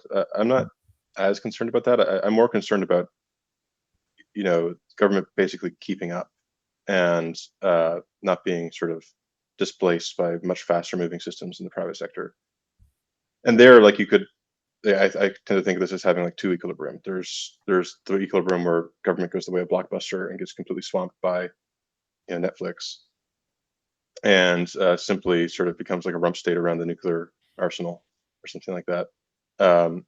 And then there's another version of this where government does sort of get its act together, deploys models quickly, and we end up with like an agentic state that could be a turnkey dictatorship where you don't have the ability for like your generals to resign and protest, or for people within the bureaucracy to drag their feet, then enforce sort of broader professional norms and public administration.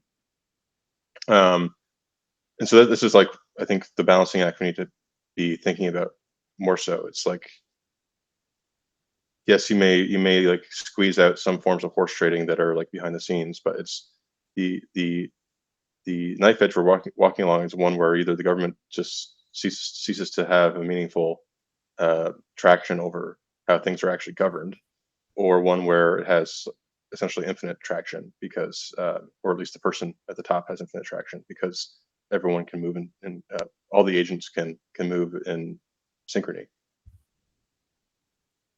So are there specific like KPIs that, or sort of loss functions that you would want to optimize the government against that you feel will stand the test of time? I mean, everybody knows the old when a measure becomes a metric problem. Yeah. And in some ways, the whole kind of loss of control worry writ large is like we sort of optimize for all these things, and it turns out it's not really what we want. And but we kind of, as Eliezer puts it, the AI does too much. How confident are you in our ability to define in concrete terms that we could look at, write down, hand off to an AI objectives that would actually serve us well for I don't know, until the singularity? Yeah, I think it really depends, and it's more case by case. So I think it's a fool's errand to try to define some singular objective like GDP or GDP plus or the Human Development Index and say like optimize for that. In fact, I think I wouldn't want to give a super powerful superintelligence that metric because there's lots of ways to increase GDP that don't involve humans. Instead, I think of this more on a case-by-case basis. Things like, more moving towards more benchmark and performance-based outcome measurements of the kinds of regulatory policies we want to achieve. So, good example might be like aviation air safety regulation, where right now, if you want to build a plane, every part of that is certified, parts-based certification. And what that does is it cuts off the ability to experiment with different novel plane designs. If you want to like replace the rivets with like some high-tech new adhesive, can't do that. But what we really care about is that the airplane flies. And so, like, could you build a sort of foundation model for evaluating airworthiness that is sort of agnostic to how you get there, but it's CAD design in, air certification out, and doing like using that as a template for all kinds of regulatory policy, up to and including like monetary policy. Like at the conferences that most recently I was chatting with Scott Sumner about this. In monetary policy, we've had the Taylor rule, which is a very simplistic algorithm for raising or lowering interest rates relative to the natural rate of interest. And there's been lots of discussion over decades about how to make monetary policy more rules-based. But could we move into a world where you have just this massive everything in the kitchen sink model of like all economic time series, social science data, geospatial satellite data, and then you can like basically query the model. What do we do to maintain full employment and price stability, and get something that's vastly more reliable than like our standard dynamic stochastic general equilibrium models that the Fed uses today.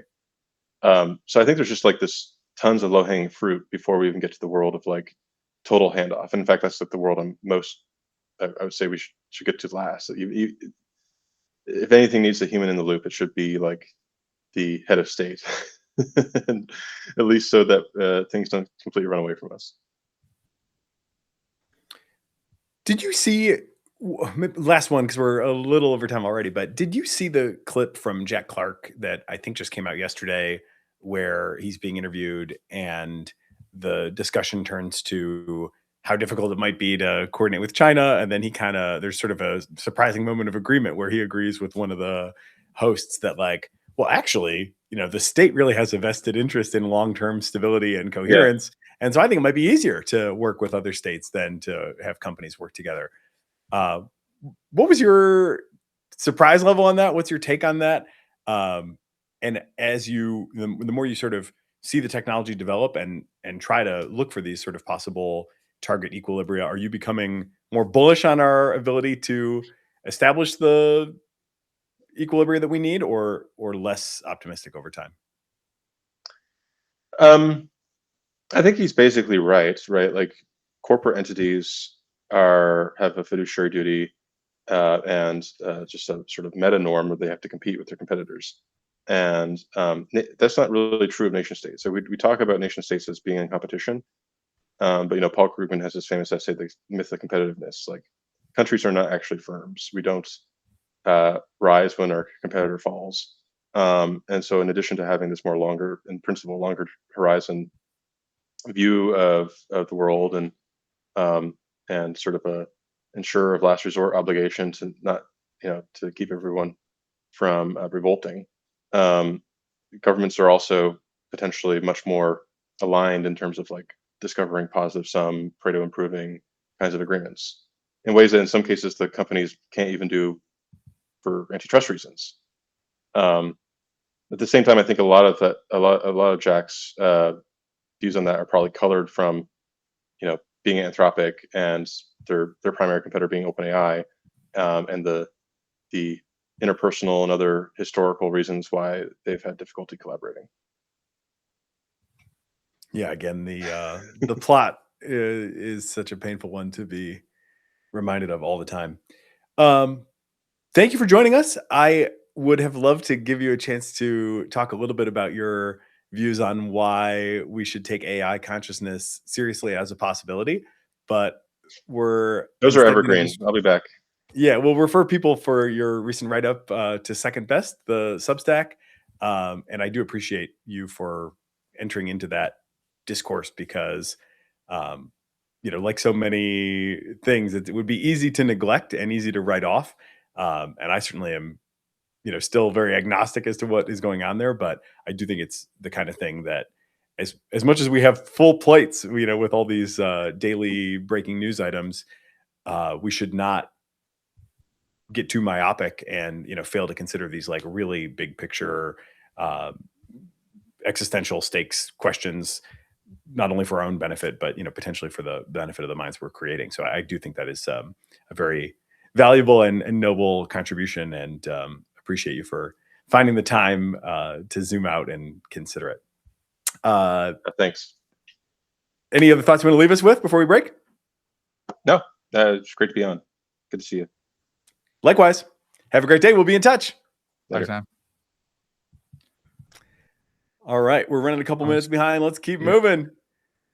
So let me bring up that. All right. Matt McKinney So is let me next. introduce Right. Matt McKinney. He's the CEO and co-founder of Loop, a startup using AI to clean up and automate the data that runs freight and supply chains. He helped launch Uber Freight, where he saw how little things like errors in invoices snowball into big costs. Loop just raised a $95 million round to scale. They're positioning it as the intelligence layer for the physical economy. Lately, he's been sounding the alarm that AI is hitting a wall in industries like logistics because so much critical info lives outside the tidy databases, like emails, PDFs, even paper. The key mental model going in, AI is only as good as the real-world data and processes that you feed into it. So his perspective is going to help us understand how AI is going to penetrate these very physical industries, which are very manual and very paper-driven right now. Matt, welcome to the show. Great to be on. Thanks for having me. So let's talk a little bit about your recent round raise. Normally, when you raise a round, you have a bunch of metrics that you need to meet before you raise it, and a bunch of metrics that you need to meet after you raise it in about 12 to 18 months. What were those metrics? What milestones did you achieve, and what milestones do you have in the future? The big milestones really that our investors are looking for are all backtraced to customer value. And I say that because if you get the customer value creation right, that's the leading indicator for all of your financial and operating measures. And so for us, it was really about, getting some of the largest companies in the world, the Tysons, the NVIDIAs, the Dell Technologies, getting them onto our platform, proving that we can create not 2x ROI, but 10x ROI for these clients, proving that they will not just pay us once, but they'll pay us multiple times and continue to pay us more in our NDR growth. And also the ability to recruit the top AI talent to serve that mission. And I think that those two, what's the customer value and what's your talent quotient, that often, by the way, drives your customer value, because at the end of the day, if you're delivering an AI system, it's probably only as good as the talent that you have building that AI system. And so for us, those two were the key drivers behind going out and attracting new capital. And when we look at the investor base, we've got some of the best out there. ABC, Founders Fund, Index, you name it.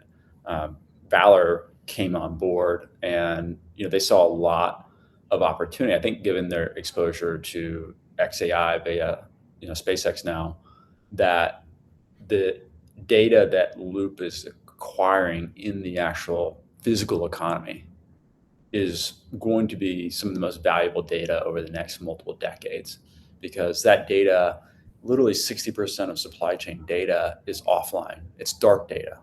No one has documentation for how these decisions are being made. No one has documentation for something that's on a PDF or something that's on a physical piece of paper. I mean, every single day, there are 4 billion pieces of paper governing global trade. 4 billion every single day in bill of ladings and proof of deliveries. And that's a huge data challenge. And so for us to be able to track someone like valor to come on board, given their exposure to one of the leading labs and one of the most consequential companies of our lifetimes. I think it was just a huge testament to the customer value and the talent density that we were able to build in such a short time. And I think, continuing to compound on that. So concretely, like, how do you get the data in there? Like, are you scanning PDFs? Are you putting like little watchers on people's computers to watch what they do? Are you transcribing phone calls? Like, what are the actual things that you actually do in order to ingest the data? So we get data from probably 38 different sources. Some of those are third-party sources, some of those are first-party sources.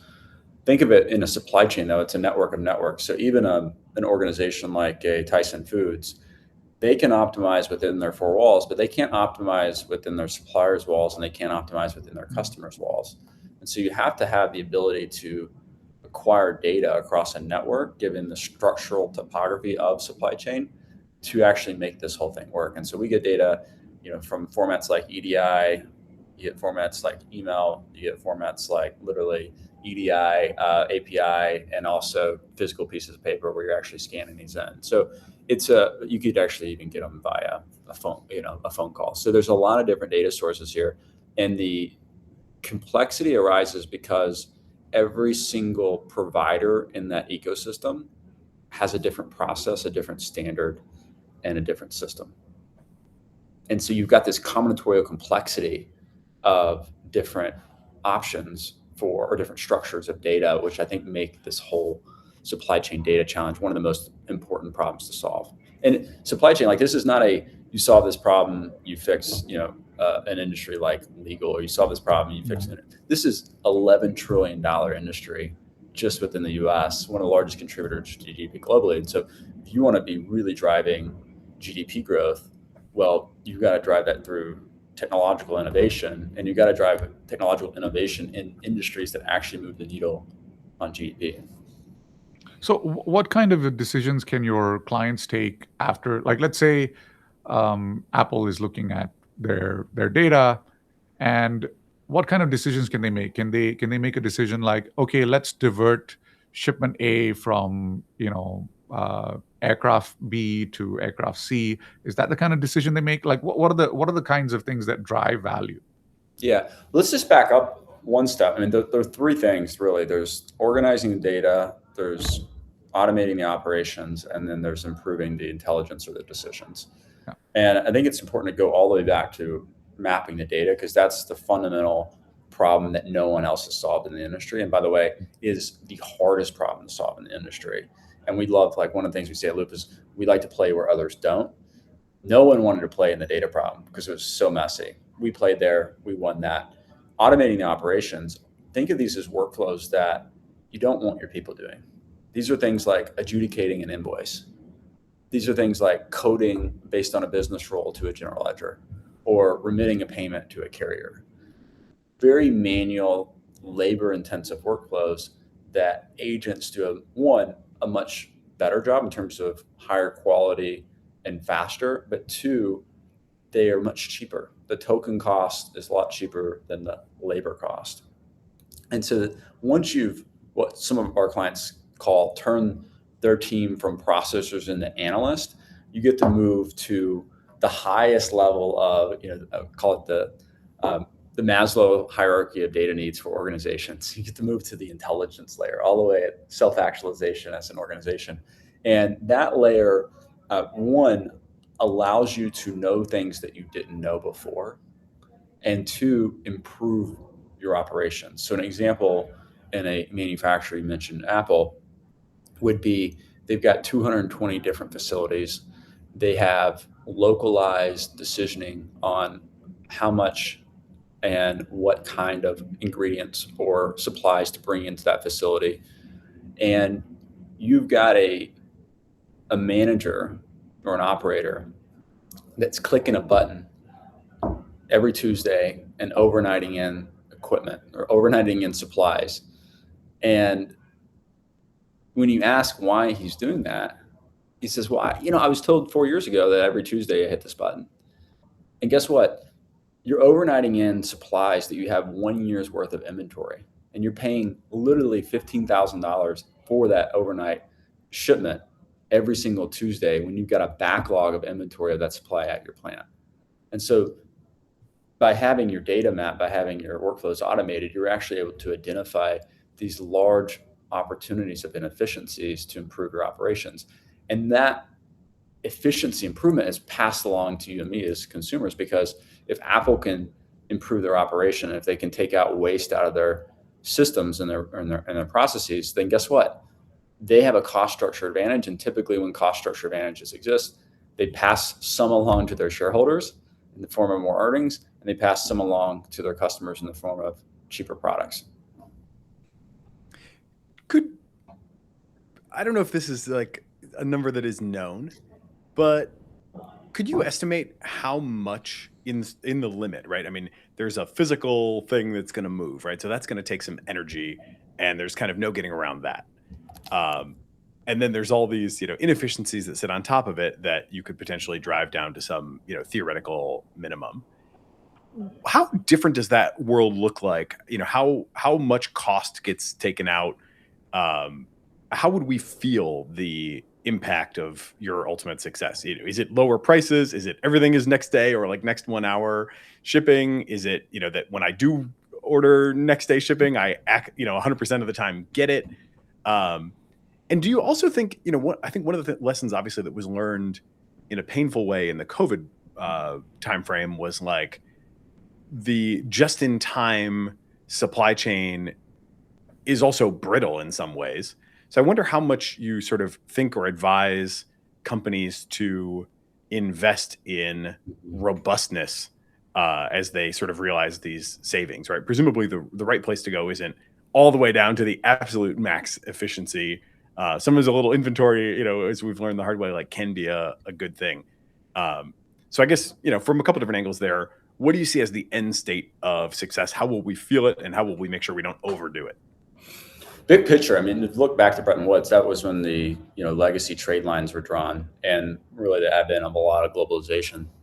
And so multinationals, they started to build their supply chain in a very globalized fashion.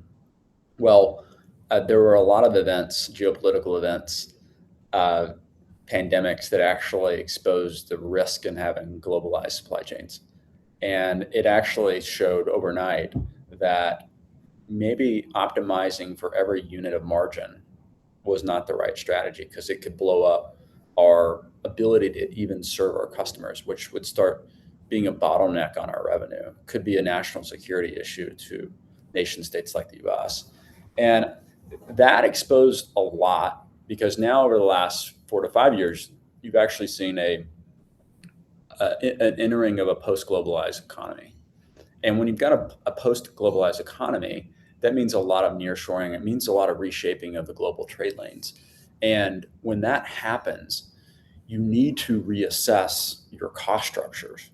And like, for example, Amazon, I love the Jeff Bezos quote. He said, a lot of people ask me what the world is going to look like in 10 years. But what I can tell you is what won't change. And what won't change is consumers will always want better service and lower prices. And I'd say the same thing for companies. What won't change in 10 years is companies will always want better service and lower prices. And in this world that we're entering in a post-globalized world with literally every single geopolitical war, energy spikes, you've got nearshoring to higher cost labor, all of the things that we would say would be a once in a century, maybe once in a decade event, they're happening annually. And there's no other way to describe it other than that's inflationary. That's inflationary for the products that are being manufactured in the US and the products that we're buying here in the US. And so to combat that inflation, you've got to use tools like AI in the actual operations to drive throughput higher at lower cost to be able to better serve and cheaper serve your customers. But on the other side, you've got customers with rising expectations. Because of AI, because of Amazon, they have expectations that are the highest they've ever been. Well, you can't, I've got ChatGPT, why can't I just do this with your product or your company? Like, why isn't your customer service this way? So all of a sudden, the companies that we depend on, the brands that we use every single day, they're caught in the middle. They've got inflationary forces and then rising customer expectations on the other side, and that's where they're stuck. And companies that are deploying into these companies, they're developing AI systems to actually make these companies more efficient. I think it's both making them better on the cost side, but also making them better on the service side to their customers. And those will, in Jeff Bezos' world, that's a principle that's never going to change. One of the questions I have is, one of the things that we talk about on the show is AI moves very fast, and other industries do not. And firms like yours interface between the AI and other industries. To what extent do you think the industries that are your customer base are going to be willing and able to move and adopt AI that quickly versus new companies that get started on an AI native basis, which start off from the beginning with all AI and no kind of legacy systems that they have to address?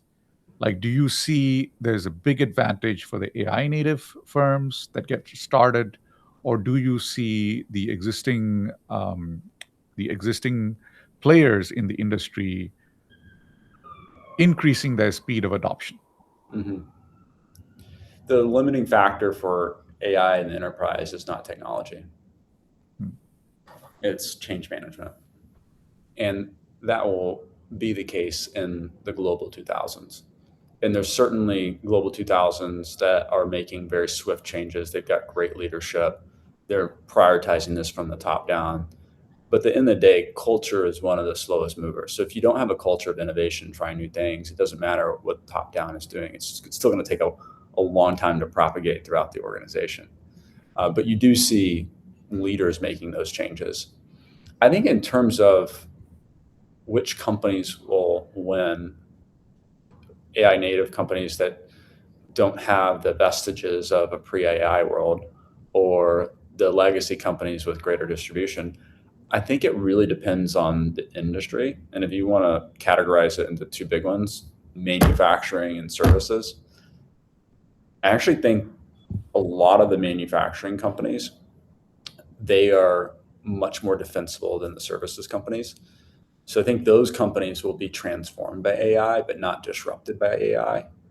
And I think that if you look at the legacy pre-AI services companies, those will be completely disrupted, because the AI native services are going to be so much more compelling to the customer, better, faster, cheaper times 10, that it poses an existential threat to those service industries. So would that mean that, if you have, third-party logistics players, the ones who operate their own trucks, ships, will be fine. The ones who do not, who just basically tender and take in, lease from physical facilities, et cetera, those will not? Is that the separation? Well, both of those, one, like, I think what you're saying is like asset light versus asset heavy. Yeah. I think both of those are still providing a service to a manufacturing company. But and look, it's like a blanket statement. Not all services companies will be disrupted. Like, there will be certainly companies that use their distribution advantage to be able to win. I think a lot of companies that you mentioned in third-party logistics will be able to use their distribution advantage to win, and they'll be able to use AI, like the C.H. Robinsons of the world, to actually transform their operations. And so I think there's a lot of protection there in the distribution. But I view them both like asset light, asset heavy. They're both service providers. Where I would say the distinction is made is if someone is manufacturing physical goods, like if you're Apple, you're manufacturing physical goods and you're going to be protected. Mm-hmm. So how do you see your role and sort of defensibility playing out long term? Because it seems like if I had to put you on one side of that divide, I'd put you on the services side, right? I didn't hear anything about physical goods. A lot of anxiety, obviously, around if we're building an app on top of foundation model companies. Like, at what point does the model just come into a new environment and whip up its own app and kind of get us a lot of the way there, maybe at a 30 to 1 token price advantage for the end customer? Do you feel like there is a sufficiently different data reality that you train your own like foundation models for logistics that are kind of different in kind from what a general purpose reasoner can come in and do? Do you is it a matter of like really optimizing and taking tremendous amount of cost out even of like inference, or maybe one day you go the way of Cursor and you become the way that a big tech platform enters into the logistics space because you've got the customers? Like, how do you see the long-term future, where long-term might not actually be all that long in calendar years? Big picture, when you look at the dollars that go towards business services, it's roughly 5.5 trillion in the US alone. That's a lot of dollars. And it's 100% delivered by human labor, the service delivery itself. And over the next decade, you've got to believe that service delivery is going to go from labor to tokens.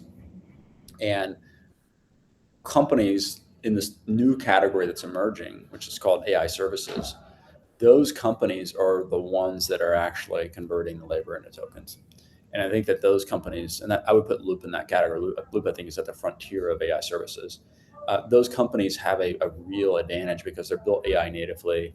They can respond to the customer needs in a different way. They are delivering the value of their product, not with humans that have a lot of process errors. They're delivering with tokens that are much more reliable. And so that shift is happening across multiple different industries. And I think that the way that these AI native services companies will win, or to use your words, protected from the models, from the frontier foundation models, it's actually twofold. One, the services data is non-verifiable largely. And so you're not in the path of the models, because coding models work really well because of the verifiability of the domain. Well, guess what? It's really hard to get verifiability in services, especially in supply chain services. And the second is the data asset itself. This is not internet data. This is not publicly provided data. You can't like hook up a GitHub repository to this data. So the domain language and data itself is offline.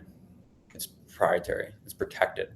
And so I think for those two reasons alone, you've got a lot of moat from the foundation models. And look, we use a lot of the frontier models ourselves. We got our own Dux, which is our proprietary foundation model that's trained from scratch on all supply chain data. We're processing literally 2 billion data points a day. So the amount of data that we're accumulating in this domain is amazing. I think that what you'll see is that you've got companies like us and other verticals that have similar characteristics, that have a huge data advantage. They actually have a domain knowledge advantage, and they're training their own foundation models to perform very industry specific tasks.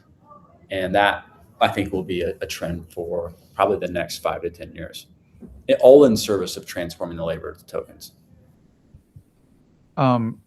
We often talk on the show about this process of relinquishment, where, for example, the first time you use a chatbot to write a recommendation letter, you realize you will never write a recommendation letter on your own again, because you will always use a chatbot from then on, because it just doesn't make sense of your time anymore. In that way, when you deal with your customers, can you give us a concrete kind of customer story of them using it and then saying, "Oh my gosh, I will never do this on my own again"? If you know supply chain, you'll know that the exception is the rule.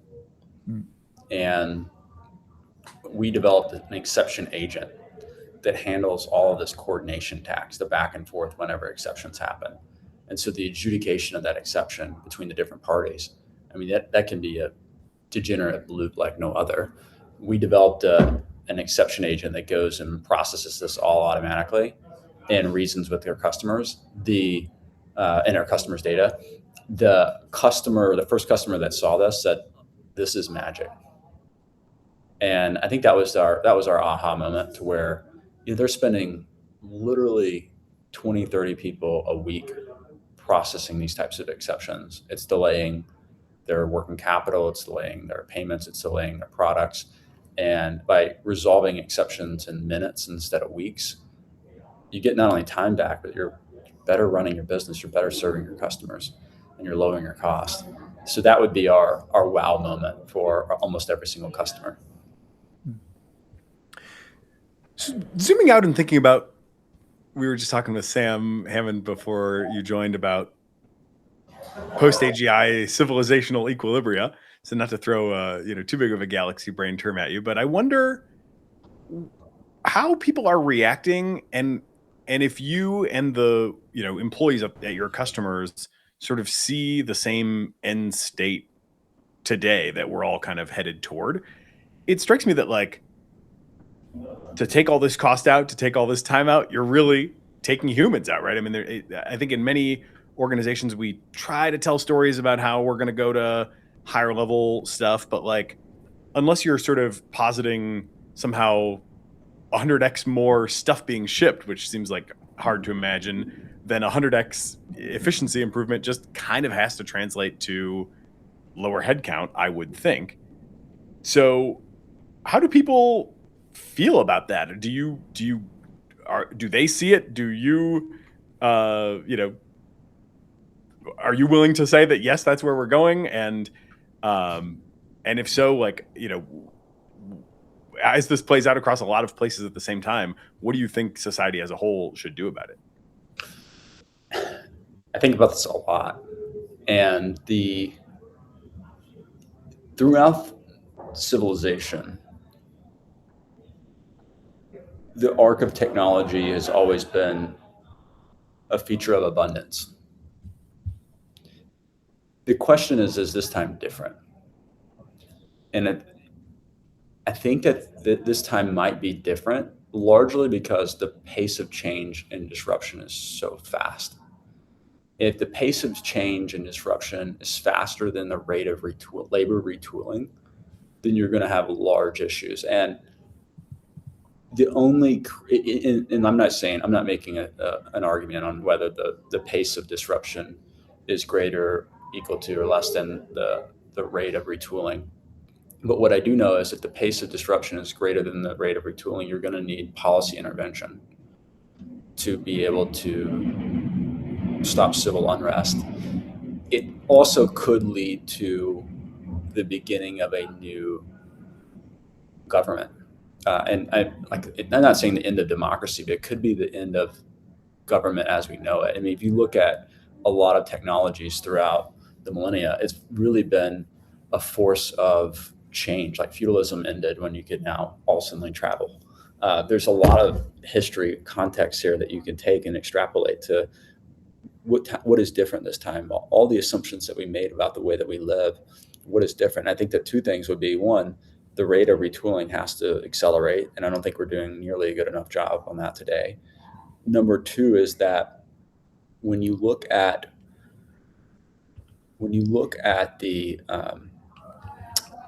abundance factor of what else can we be doing with this, I think that you've got to have it not concentrated in a few people. You've got to have it not uniformly distributed by any means, but you can't have all of this concentrated in, a handful of individuals or firms. You've got to have abundance in the ecosystem. Do you have specific advice that you give to people who have been doing tasks that are now starting to be automated, where the writing is kind of clearly on the wall for that role, that you really, believe that if they follow, like, it will work? Yeah. Well, there's two big differences, right there. Labor will be commoditized as we know it. Talent will never be. And the reason I say that is we've got some insanely smart Stanford, University of Chicago, they start on the ground floor doing manual tasks, training the AI, helping really build out our RL systems. And those people, like, their task will eventually go away. Like, they're kind of on the hill climb to automate and get it into the path of our models. But they're constantly learning and figuring out where the next incremental unit of value is. And they're outrunning, the tokens in the system. And so I think and that's talent. That's not labor, that's talent.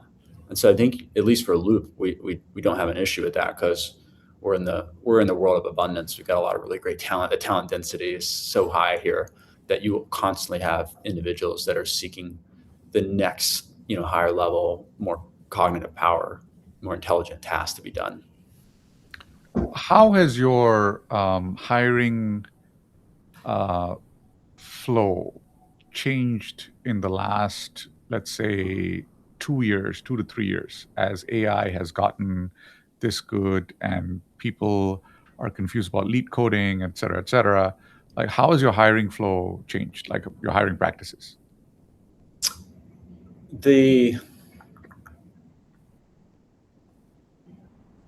hiring, look, hiring has always been something from day one at Loop. We've elevated. Like, I've interviewed every single person that's joined this company, and that doesn't scale, of course, but it's something like it's the most important decision that we make as a company. It's like, who enters into this organization, who becomes a Loopster, and that is a really important entrance criteria, because you're establishing the culture, you're establishing everything based on the people that are in that, and the practices that we follow that are really around the intellectual honesty, the assessment of values, how is this person going to perform at the specific function, the domain that they're expected to be operating within. So I don't think that has changed per se. I think it's just only magnified in the world that we live in today. I know we're running a little late already. Do you have time for one more kind of in the weeds question? Let's do it. Okay, so you mentioned you have trained a from scratch foundation model for logistics. And I'd love to hear a little bit more about how you are thinking about the architecture of that model training process as it kind of fits into the broader company. 2 examples of this that I've previously gotten into the weeds on are Stripe, where they created this payments, foundation model for payments. Mm-hmm. And one really interesting thing that I learned from them was that they exposed the embeddings Mm-hmm. of the transaction as it's understood by the foundation model to all sorts of app developers all over the company, so that they can have kind of a slower process of this like massive data collection and massive training run, but then allow people to iterate on the representation of transactions far faster, because everybody can just get embeddings and build whatever they want to do, classifiers, you name it, on top of that, right? Mm-hmm. Similar structure from a company called Criteo, which you may know is an ad tech company that is got to do they've got milliseconds to match, when a page loads, whose ad should go here and serve this customer best. And again, they've got to do a ton of pre-computing and kind of expose these embeddings to like the final decision-making processes. Does that pattern match onto the way that you are structuring your foundation model? And if so, how's it working? Or if not, I'd love to know if there's kind of another structure that I should be paying attention to out there. One key, yes to a lot of what you said. The one key addition that I would add, what we do at Loop that we find to be quite valuable, is we have a role called AI Ops. And think of AI Ops as their sole focus is on increasing the automation quotient. And they take any exceptions or any fallout from the automation. They have agents that actually group these exceptions together. They look at the Pareto, and then you've got our internal worker agent, Mac, that goes and actually does corrective action so that those issues never appear again. And so the AI Ops function is really an RL input to the entire system. And so you've got that system not just being a singular foundation model, DUX, which is our supply chain foundation model, but you've also got it interoperating with other frontier models. And that is, I think, the secret sauce that we've been able to really point the AI to and increase automation, improve quality measures for a variety of different tasks. We've got about 28 different tasks today that we're doing that with that are, the service, the task is the service to the client. And that AI ops function is kind of the practitioner. And these are really smart, younger, earlier career. They're not biased by, the ways of the past. They're AI native in thinking and operating, but they're really at the intersection of converting this labor heavy task into token centric task.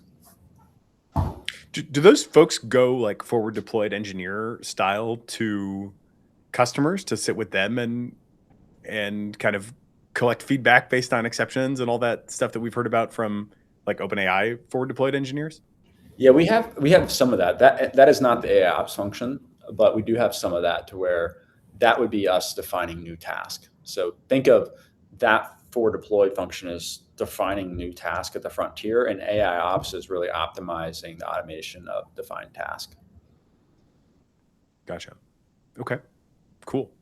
Could you maybe share one more bit of information on the foundation model when it comes to like, is it it doesn't sound to me like a next token predictor, but maybe it is. I'm kind of imagining more something that is trained on like a sparse vector of, predefined dimensions of the state of a supply chain or, the state of a parcel or whatever the case may be. Yeah. How sort of far afield from the language models that everybody's so intimately familiar with is your foundation model in terms of its fundamental kind of input and output dynamics? Yeah, I think the big three vectors are positional, visual, and language vectors that go into this. And then we focus attention in very unique ways. The unique thing about supply chain is it runs on its own language. So the codification of the domain, we call it domain-driven design, is the most, if you point back to anything, it's the most consequential, the most impactful to our automation rates and the efficacy of these models is by having that domain understanding and domain model imbued in the actual models themselves. And that's all about the way that we organize and structure the data. And we use our foundation models to do that organization and structuring of the data. So that's the big the architectural innovation that we drove, but also applying it in a very unique way to a specific domain. Cool. Thanks for getting into the weeds with me a little bit there. I appreciate it. Yeah, it's fun. I'm a former data scientist, so I love going deep on AI. It's like you feel like all of a sudden you've been recognized after like 20 years of being in the field.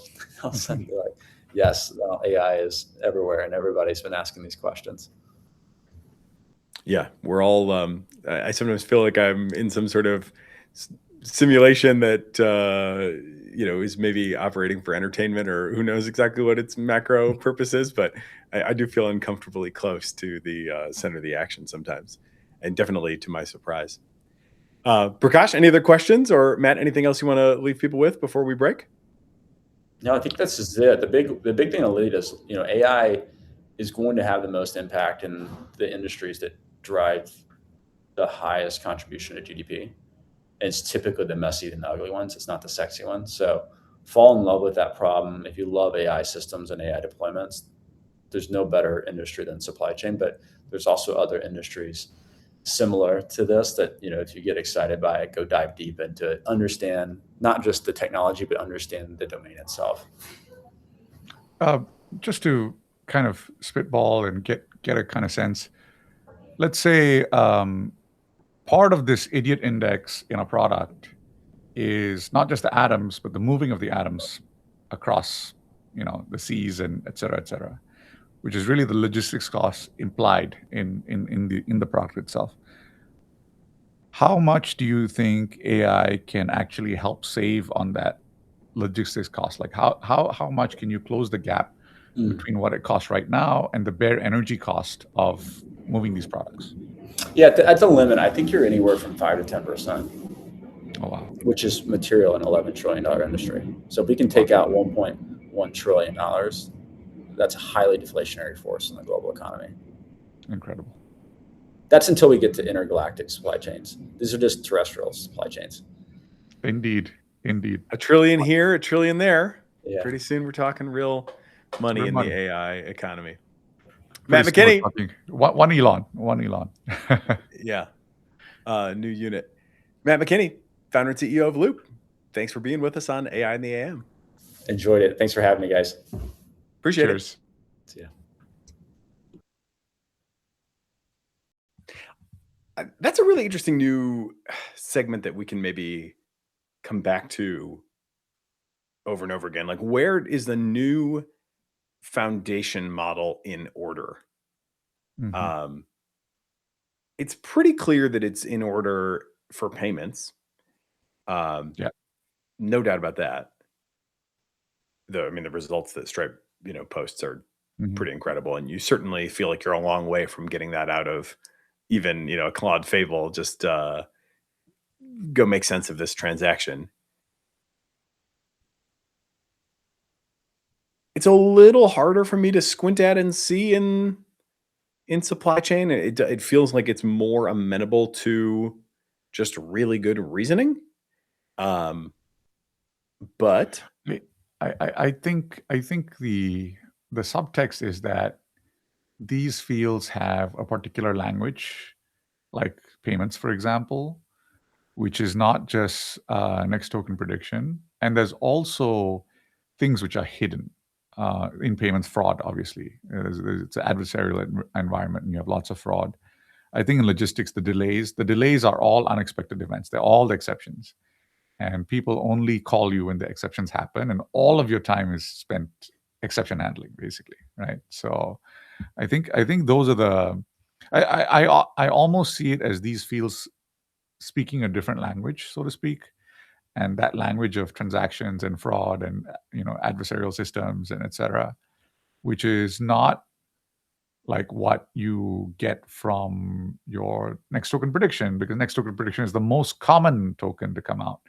In this case, you're looking at the least common, the lesser common tokens, the less so common tokens that you have to work on, which has always well, I been. do wonder. I mean, with these exceptions, like how many of them are really sort of exotic exceptions, and how many are routine exceptions, right? I mean, clearly in the history of human-powered process for these kinds of things, it seems like the vast majority have got to be something you can put into those. I mean, he talked about like 28 tasks, right? Or I think it was 28.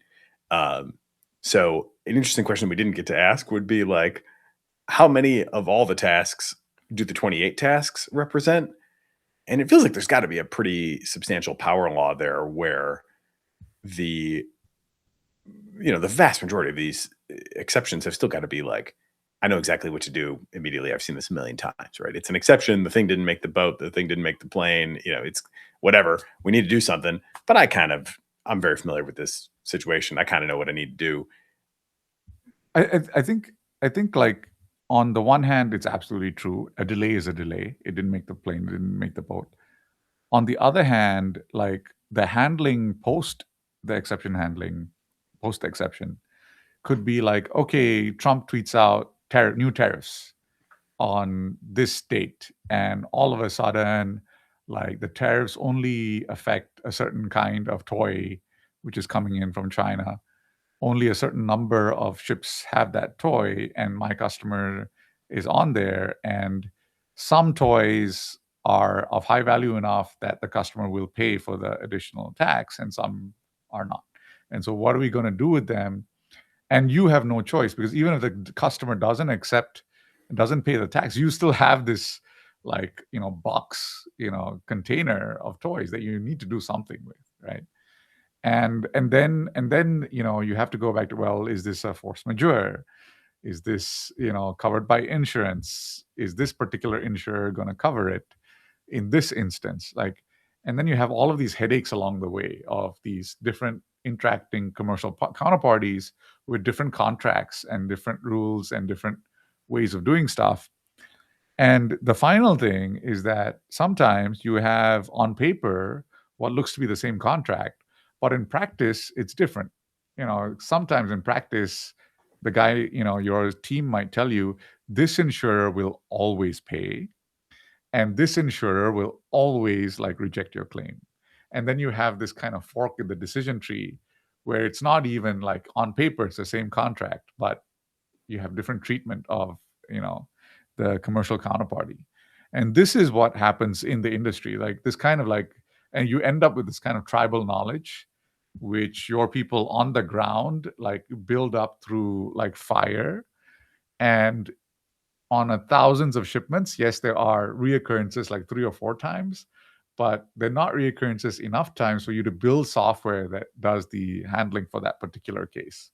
And this is what happens, I think. The number of exception cases, the number of different kinds of exception cases are very large, even though at the end it's always where's the delay and who's going to pay for it. Those are the 2 things that you need to know, right? So I think that's Doesn't all that though kind of push you more toward thinking that the general reasoner is the ultimate backstop? I mean, if I'm trying to assess will Loop be a standalone thing in 3 years, or will it be, acquired by an Anthropic, or where's the value really accrue? I don't feel like I have clarity on that by any means, but all these sort of long tail things, it feels like they would need a more general reasoner customized to the domain versus a sort of pure play, all shipping data trained from scratch sort of model, because I can't imagine that model, Trump will get out of distribution for that model for sure. And who has a chance of sort of being able to deal with, Trump when he gets out of distribution? It's only the broadest general reasoners that really have kind of first principle type understanding and the lateral knowledge. You mentioned contracts and force majeure and all, there's jurisdictions, and it's a little hard for me to see how that doesn't end up being best served by whatever is just and so maybe it's 2 parts. I mean, you can imagine the sort of extremely efficient Stripe foundation model that is just relentlessly focused on local optimization, and could, I don't doubt that there's $1 trillion to be optimized for there, backstopped by a really general reasoner that can handle it when all of a sudden the game changes in a material way that just kind of means okay, this thing can't really, this hyper optimized thing can't get that far out of distribution, so we kind of have to go to a broader, more general purpose system generally, which also kind of makes an interesting analysis for businesses like this. Just how weird do you expect the future to be? Because the more of this sort of thrashing around and systemic disruption and shifting of alliances and whatever that comes our way, the harder it's going to be to maintain a really dialed in foundation model for a particular space. Perhaps it's just pre-caching of the solutions. Perhaps what McKinney is doing is really kind of collecting data that builds a model that is really all the heuristics that people apply and jammed into basically a foundation model. And he's basically done the pre-computation, which a reasoner could do with given the data and given the entire corpus, could reason in real time. It's just that McKinney's model has already done the pre-computation. And so the reasoner could use this as a kind of almost like a database of pre-structured rules and that you can just follow. And that leads to, one of the model firms, one of the frontier labs buying them, right? You just absorb the capability directly into the frontier model, maybe. Yeah, those logistics join chips and bio and coding and robotics as another one of these domains that they might eventually just want to get into directly. big tech singularity. I gotta, again, maybe I'll go back and revisit Andrew Critch's post on this, but his definition there of a big tech singularity is when the big tech companies can, if they choose to, and if they're not, prevented from doing this by government, enter into and quickly come to dominate any legacy industry in virtue of their superior intelligence. So I thought I made a prediction, I think in April, that what we would see is the post IPO of these three companies, OpenAI, SpaceX, and Anthropic, for the employees to kind of start leaving and then founding companies which they knew needed to be founded and they knew would be acquired in the future because this is on the product roadmap of these firms, but people within the firm's leadership is not yet focused on that particular aspect. And so there are opportunities for employees to kind of look 3-4 years ahead, go out, found the firm, kind of build it up and resell it back into these companies. So I thought this would be what I call the capital explosion, and that instead, and that's why this question of like, are the existing firms going to adopt quickly enough, or you have these AI native firms founded by employees leaving the AI labs or funded by employees who have made money in the AI cycle to kind of take over these industries. So it wouldn't look like the big tech guys themselves. It would look like a kind of diaspora of former employees kind of doing this and then being acquired into the firms.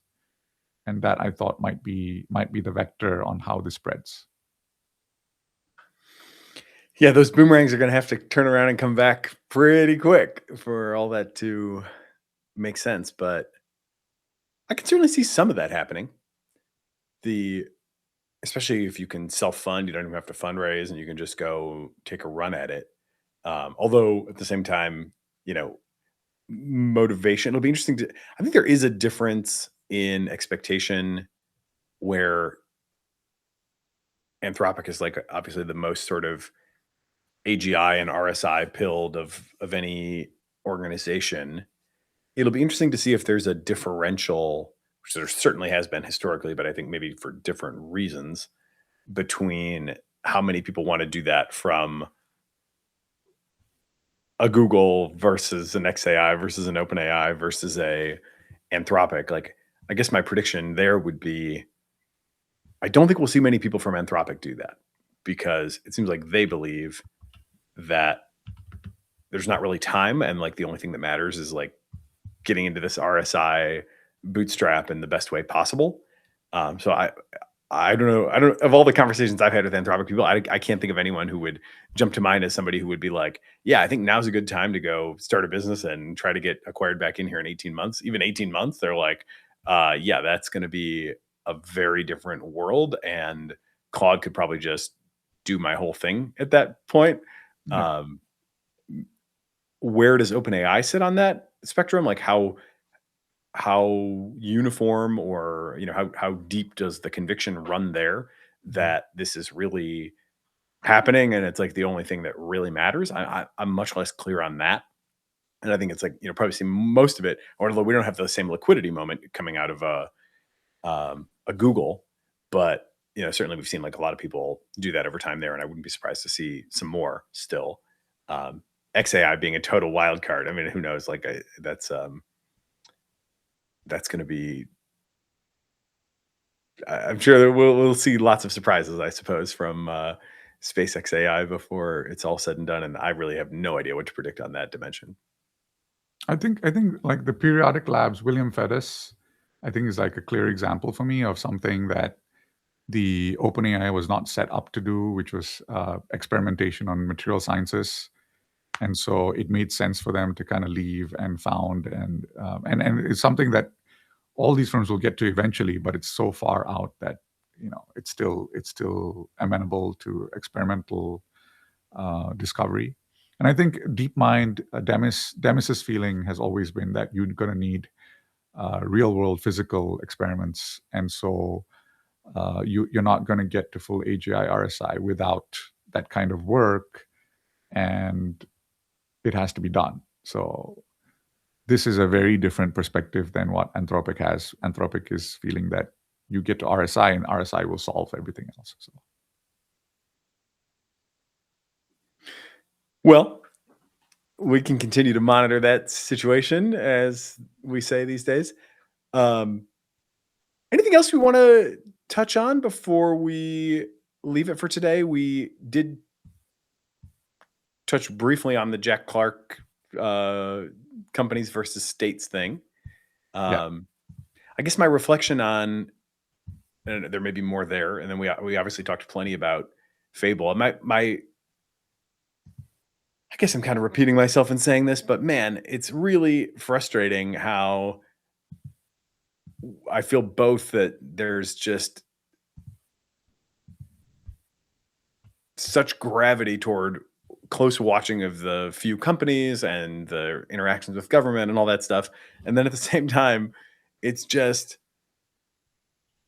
events are kind of defying analysis because they do seem to be fundamentally chaotic and just idiosyncratic in terms of their provenance, right? It's like there's not really a lot to analyze in some of these situations. It really seems just tough. So I don't really know what to do with this tension between feeling the need to like be a close watcher and then also feeling like, God, there's not a lot of substance to it in some of these pivotal moments. You know, as much as this whole export control ban thing does seem like we'll look back on it as like a up there with the OpenAI, firing Sam Altman moment. Like, yeah, I don't know where you would put it, but my guess is if we look back at a 3-4 year time horizon in a year, it will be one of the kind of big moments that everybody kind of remembers and thinks, yeah, that was really a shift.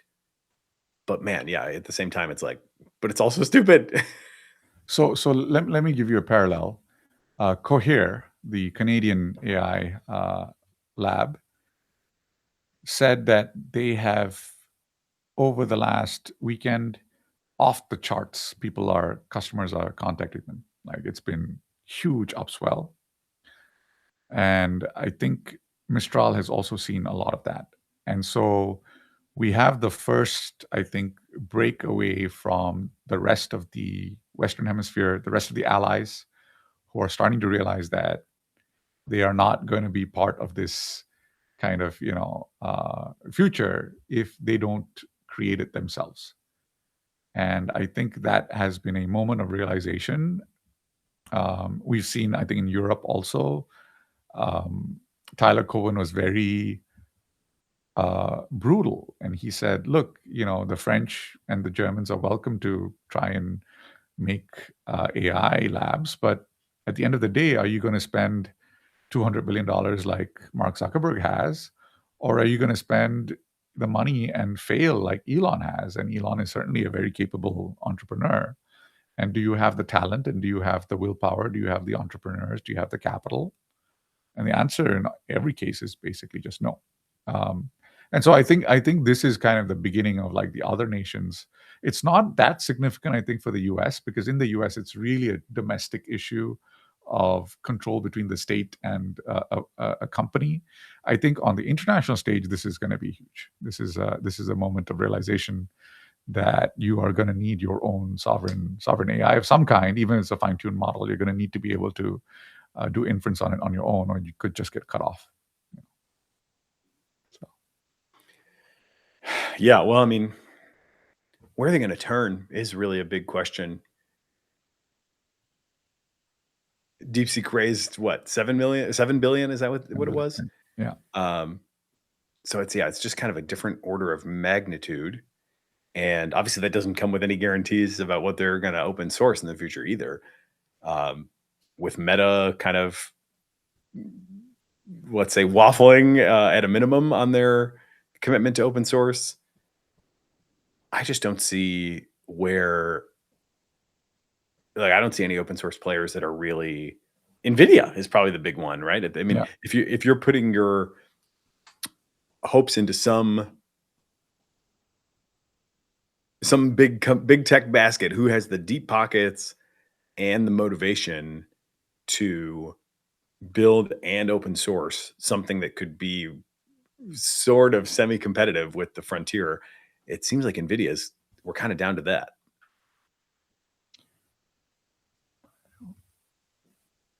I think you are correct, but I think DeepSeek will also be there. They're committed to open source. The funding, the $7 billion funding, very interesting structure. The founder owns all of it. So the founder set up a special vehicle. You put the $7 billion in his pockets, and he funds the company. The other people do not get any rights. The shareholders who are coming in do not get any rights on the firm itself.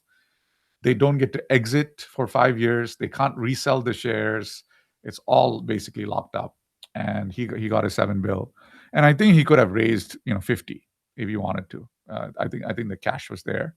He could list the company publicly if he wanted to, a couple $100 billion at least. I think they're happy with the reception of the models, and they've also been able to use the Huawei chips, and so he's in the process of constructing this, again, conglomerate consisting of the AI and the chips and the capital and all together.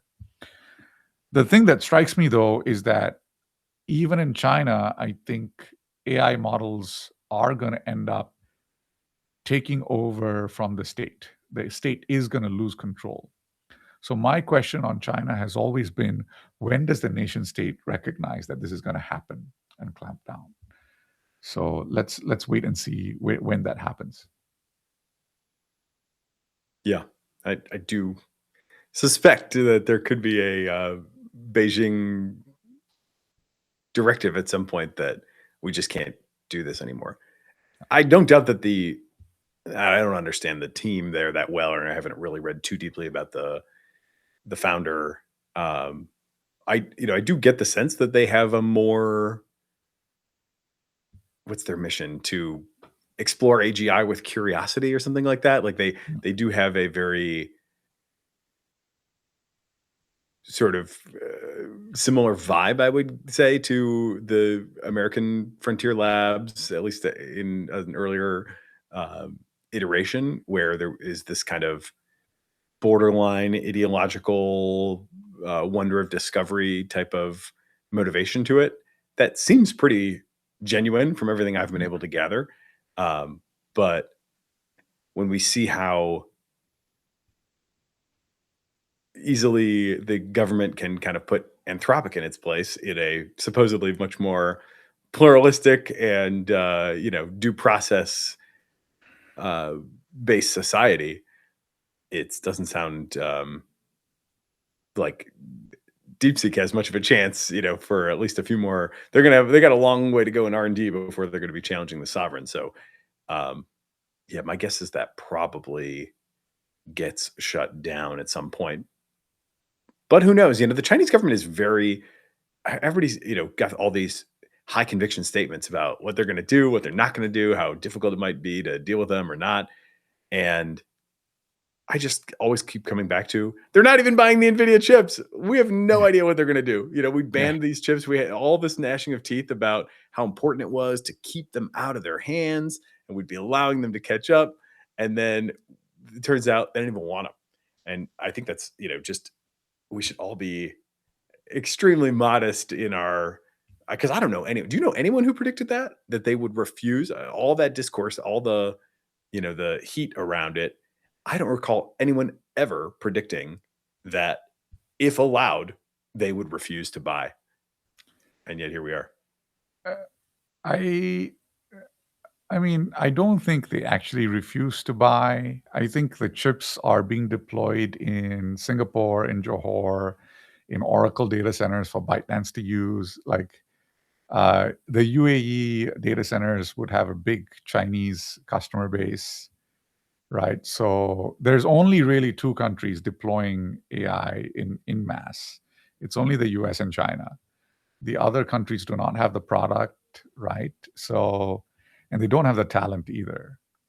So I think it's very difficult for me to like see what's the difference between like a UAE company with with a Western kind of CEO and 95% Chinese foreign talent sitting in Dubai, and then producing a product which is basically being used in China or in Southeast Asia for a game or whatever else. Like, what is the difference between that product and having that being deployed in China on NVIDIA chips? Like, it's very hard for me to like, and I don't think like even the guys who are very pro export control have really explained why is it that it's okay for ByteDance to use chips in Johor in Malaysia, but it's not okay when those chips are onshore in China. Like, it's very confusing for me. Like, what is the whole point of this? Well, I think the basic idea is the same thing that everybody's now feeling with Fable, which is like you can get cut off if it's not, if the chips aren't in Chinese sovereign territory in a data center that, they're powering with their own electricity, Yeah. then there is the ability to just Turn it off. cut the cable, right? And then Yeah. now you can't do it anymore. So, I mean, I think there has been and I'm like not, I've never been a big fan of the export controls. The version that I sort of thought made the most sense in terms of how do we have, we may need some leverage, obviously, vis-a-vis China, and this is obviously one place where we can get it. So, okay, fine. But how do we present that to them in a way that is, as minimally hostile as possible? I do think this idea of like rent but don't sell is a decent landing place where you could say, look, as long as we're on good terms and you're, not throwing the world into chaos with, whatever things you might want to get up to, then you can have, all these chips by the hour, and it's great. That all sounded at least, decent to me. But from the, when you see, I mean, the Chinese government is, if one thing, right, they're obsessed with controlling their own destiny. They're obsessed with not being cut off from these critical resources, right? And they've gone to great lengths to establish exactly that kind of leverage in all these other domains vis-a-vis the rest of the world. So it's just still very bizarre to me that they didn't, like, yes, they can rent, and I think that's good. I'm glad that we're, that friendly, but there have been plenty of signals about how we might want to cut this off one day. And I just still can't wrap my head around why they're not buying and, locating domestically as much as they can in the meantime. It's the only answer I can really come up with is they're not buying the AI hype in the same way that exactly. we are. So if your AGI timelines were more than 5 years, I feel like Anthropic and OpenAI are in this like 2028, 2029 timeframe. And I feel Elon is preparing for 2029, 2032, because his rockets are not, his data centers in space are not going to be, en masse ready until then. And I feel like the Chinese government is in this like 2032 and onward space, where if they do the chip development now, they can get through 2 or 3 cycles of Huawei chips and kind of get the cost down and get the methods perfected so that they don't have to depend on TSMC in the early 2030s. And so then that puts them in a position to really expand chip production 2031, 2032 onwards. And so it really depends on like when you think RSI is going to happen.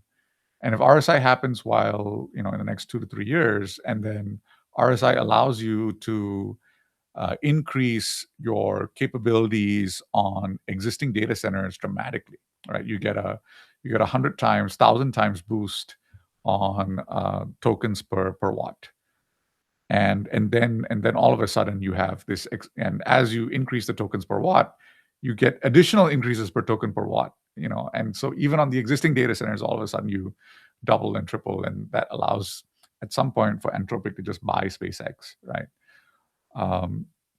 So I think that is where the early RSI people are really focused on. They've given up on kind of physical development. They'll do the physical development as much as you need for the data centers, but they're not going to downstream invest in fabs, right? So you don't see Anthropic and OpenAI yet putting money into fabs directly. They're still asking TSMC to be the one building the fabs. Elon is like, it's not, those fabs are not enough, right? It's not enough for the TSMC fabs. You're going to have to build your own fab. So he has the Terafab coming up. So he's in the post, his Terafab is again going to take like 5 years, right? So he's in that post 2029 timeframe. So you've got all of these players making bets based on where the technology is going to fall and what year they expect, RSI to happen. Still hard to, I mean, I think that's a good analysis. It's still hard to wrap my head around the Chinese government not diversifying a little bit into the earlier timeline worldview, right? It's like I don't know, it seems to be an obviously plausible enough story at this point that you would, you just feel real stupid, right? In 2028 or 2029, if all of a sudden it's happening and you're like, wait, why did we not buy the chips again? Because we were content to rent them. Like, doesn't that fly in the face of decades of our thinking of how we're supposed to protect ourselves from these kind of vulnerabilities? It's weird. I don't know. I mean, I can't offer a better analysis, but it still feels like there's something that has not been adequately explained there that I'm like, maybe I'll, as you know, I'm working on a possible trip to China next month. So maybe I'll go see if I can't rustle up some answers for myself. But boy, it still strikes me as just super weird. Indeed. Nathan? Well, another fun couple hours trying to make sense of all this stuff with you. Tomorrow we've got another couple of interesting guests, and we'll be talking first to Karina Hong, who's the founder of Axiom Math, where they are pursuing mathematical superintelligence. That's definitely going to be interesting. And then we're going to have Sam Pasupalak, hopefully I'm saying that right, from Skyfall AI as well. And that'll be another interesting look into a particular application of what they're calling enterprise superintelligence. And we'll have to interrogate whether or not there's enough there for enterprise superintelligence to survive our world models as we enter into the RSI run up to the singularity. I hate to bring that frame to all these conversations with folks who have, in any other era and by any standard, been like super successful and kind of deserve their moment. And still, like, a big part of me is like, oh man, does any of this survive? It's really a kind of uncomfortable and awkward place to be, but gotta shoot everybody straight, at least until something changes my mind on how I'm kind of sizing these things up. I see that as like one of the things that you get to explore in real time, because you get to find out as we are going through this moment how the participants are actually dealing with it, and are they actually aware of the changes that are in the pipeline? Where do they see them coming, or how are they preparing for them? And I think that is what strikes me as kind of important in the historical record. Like, you don't really get, we kind of have already this kind of vision of what's going to happen in the next 3 or 4 or 5 years, and you have people who are executing, but the timeline that they're executing on is perhaps not the same timeline that we think is going to happen, and we don't know who's correct. But you do see, for the historical record, the various viewpoints that people had at that moment, and I think that is fascinating. If we're entering this post-human era, like, what do the people who had something to say about it at that moment, right? So, well, I suspect we're going to get two sharply contrasting views on that tomorrow. So come back and join us for another exciting edition of AI in the AM. We'll see you then. We'll see you then. Bye-bye. Thanks, Prakash.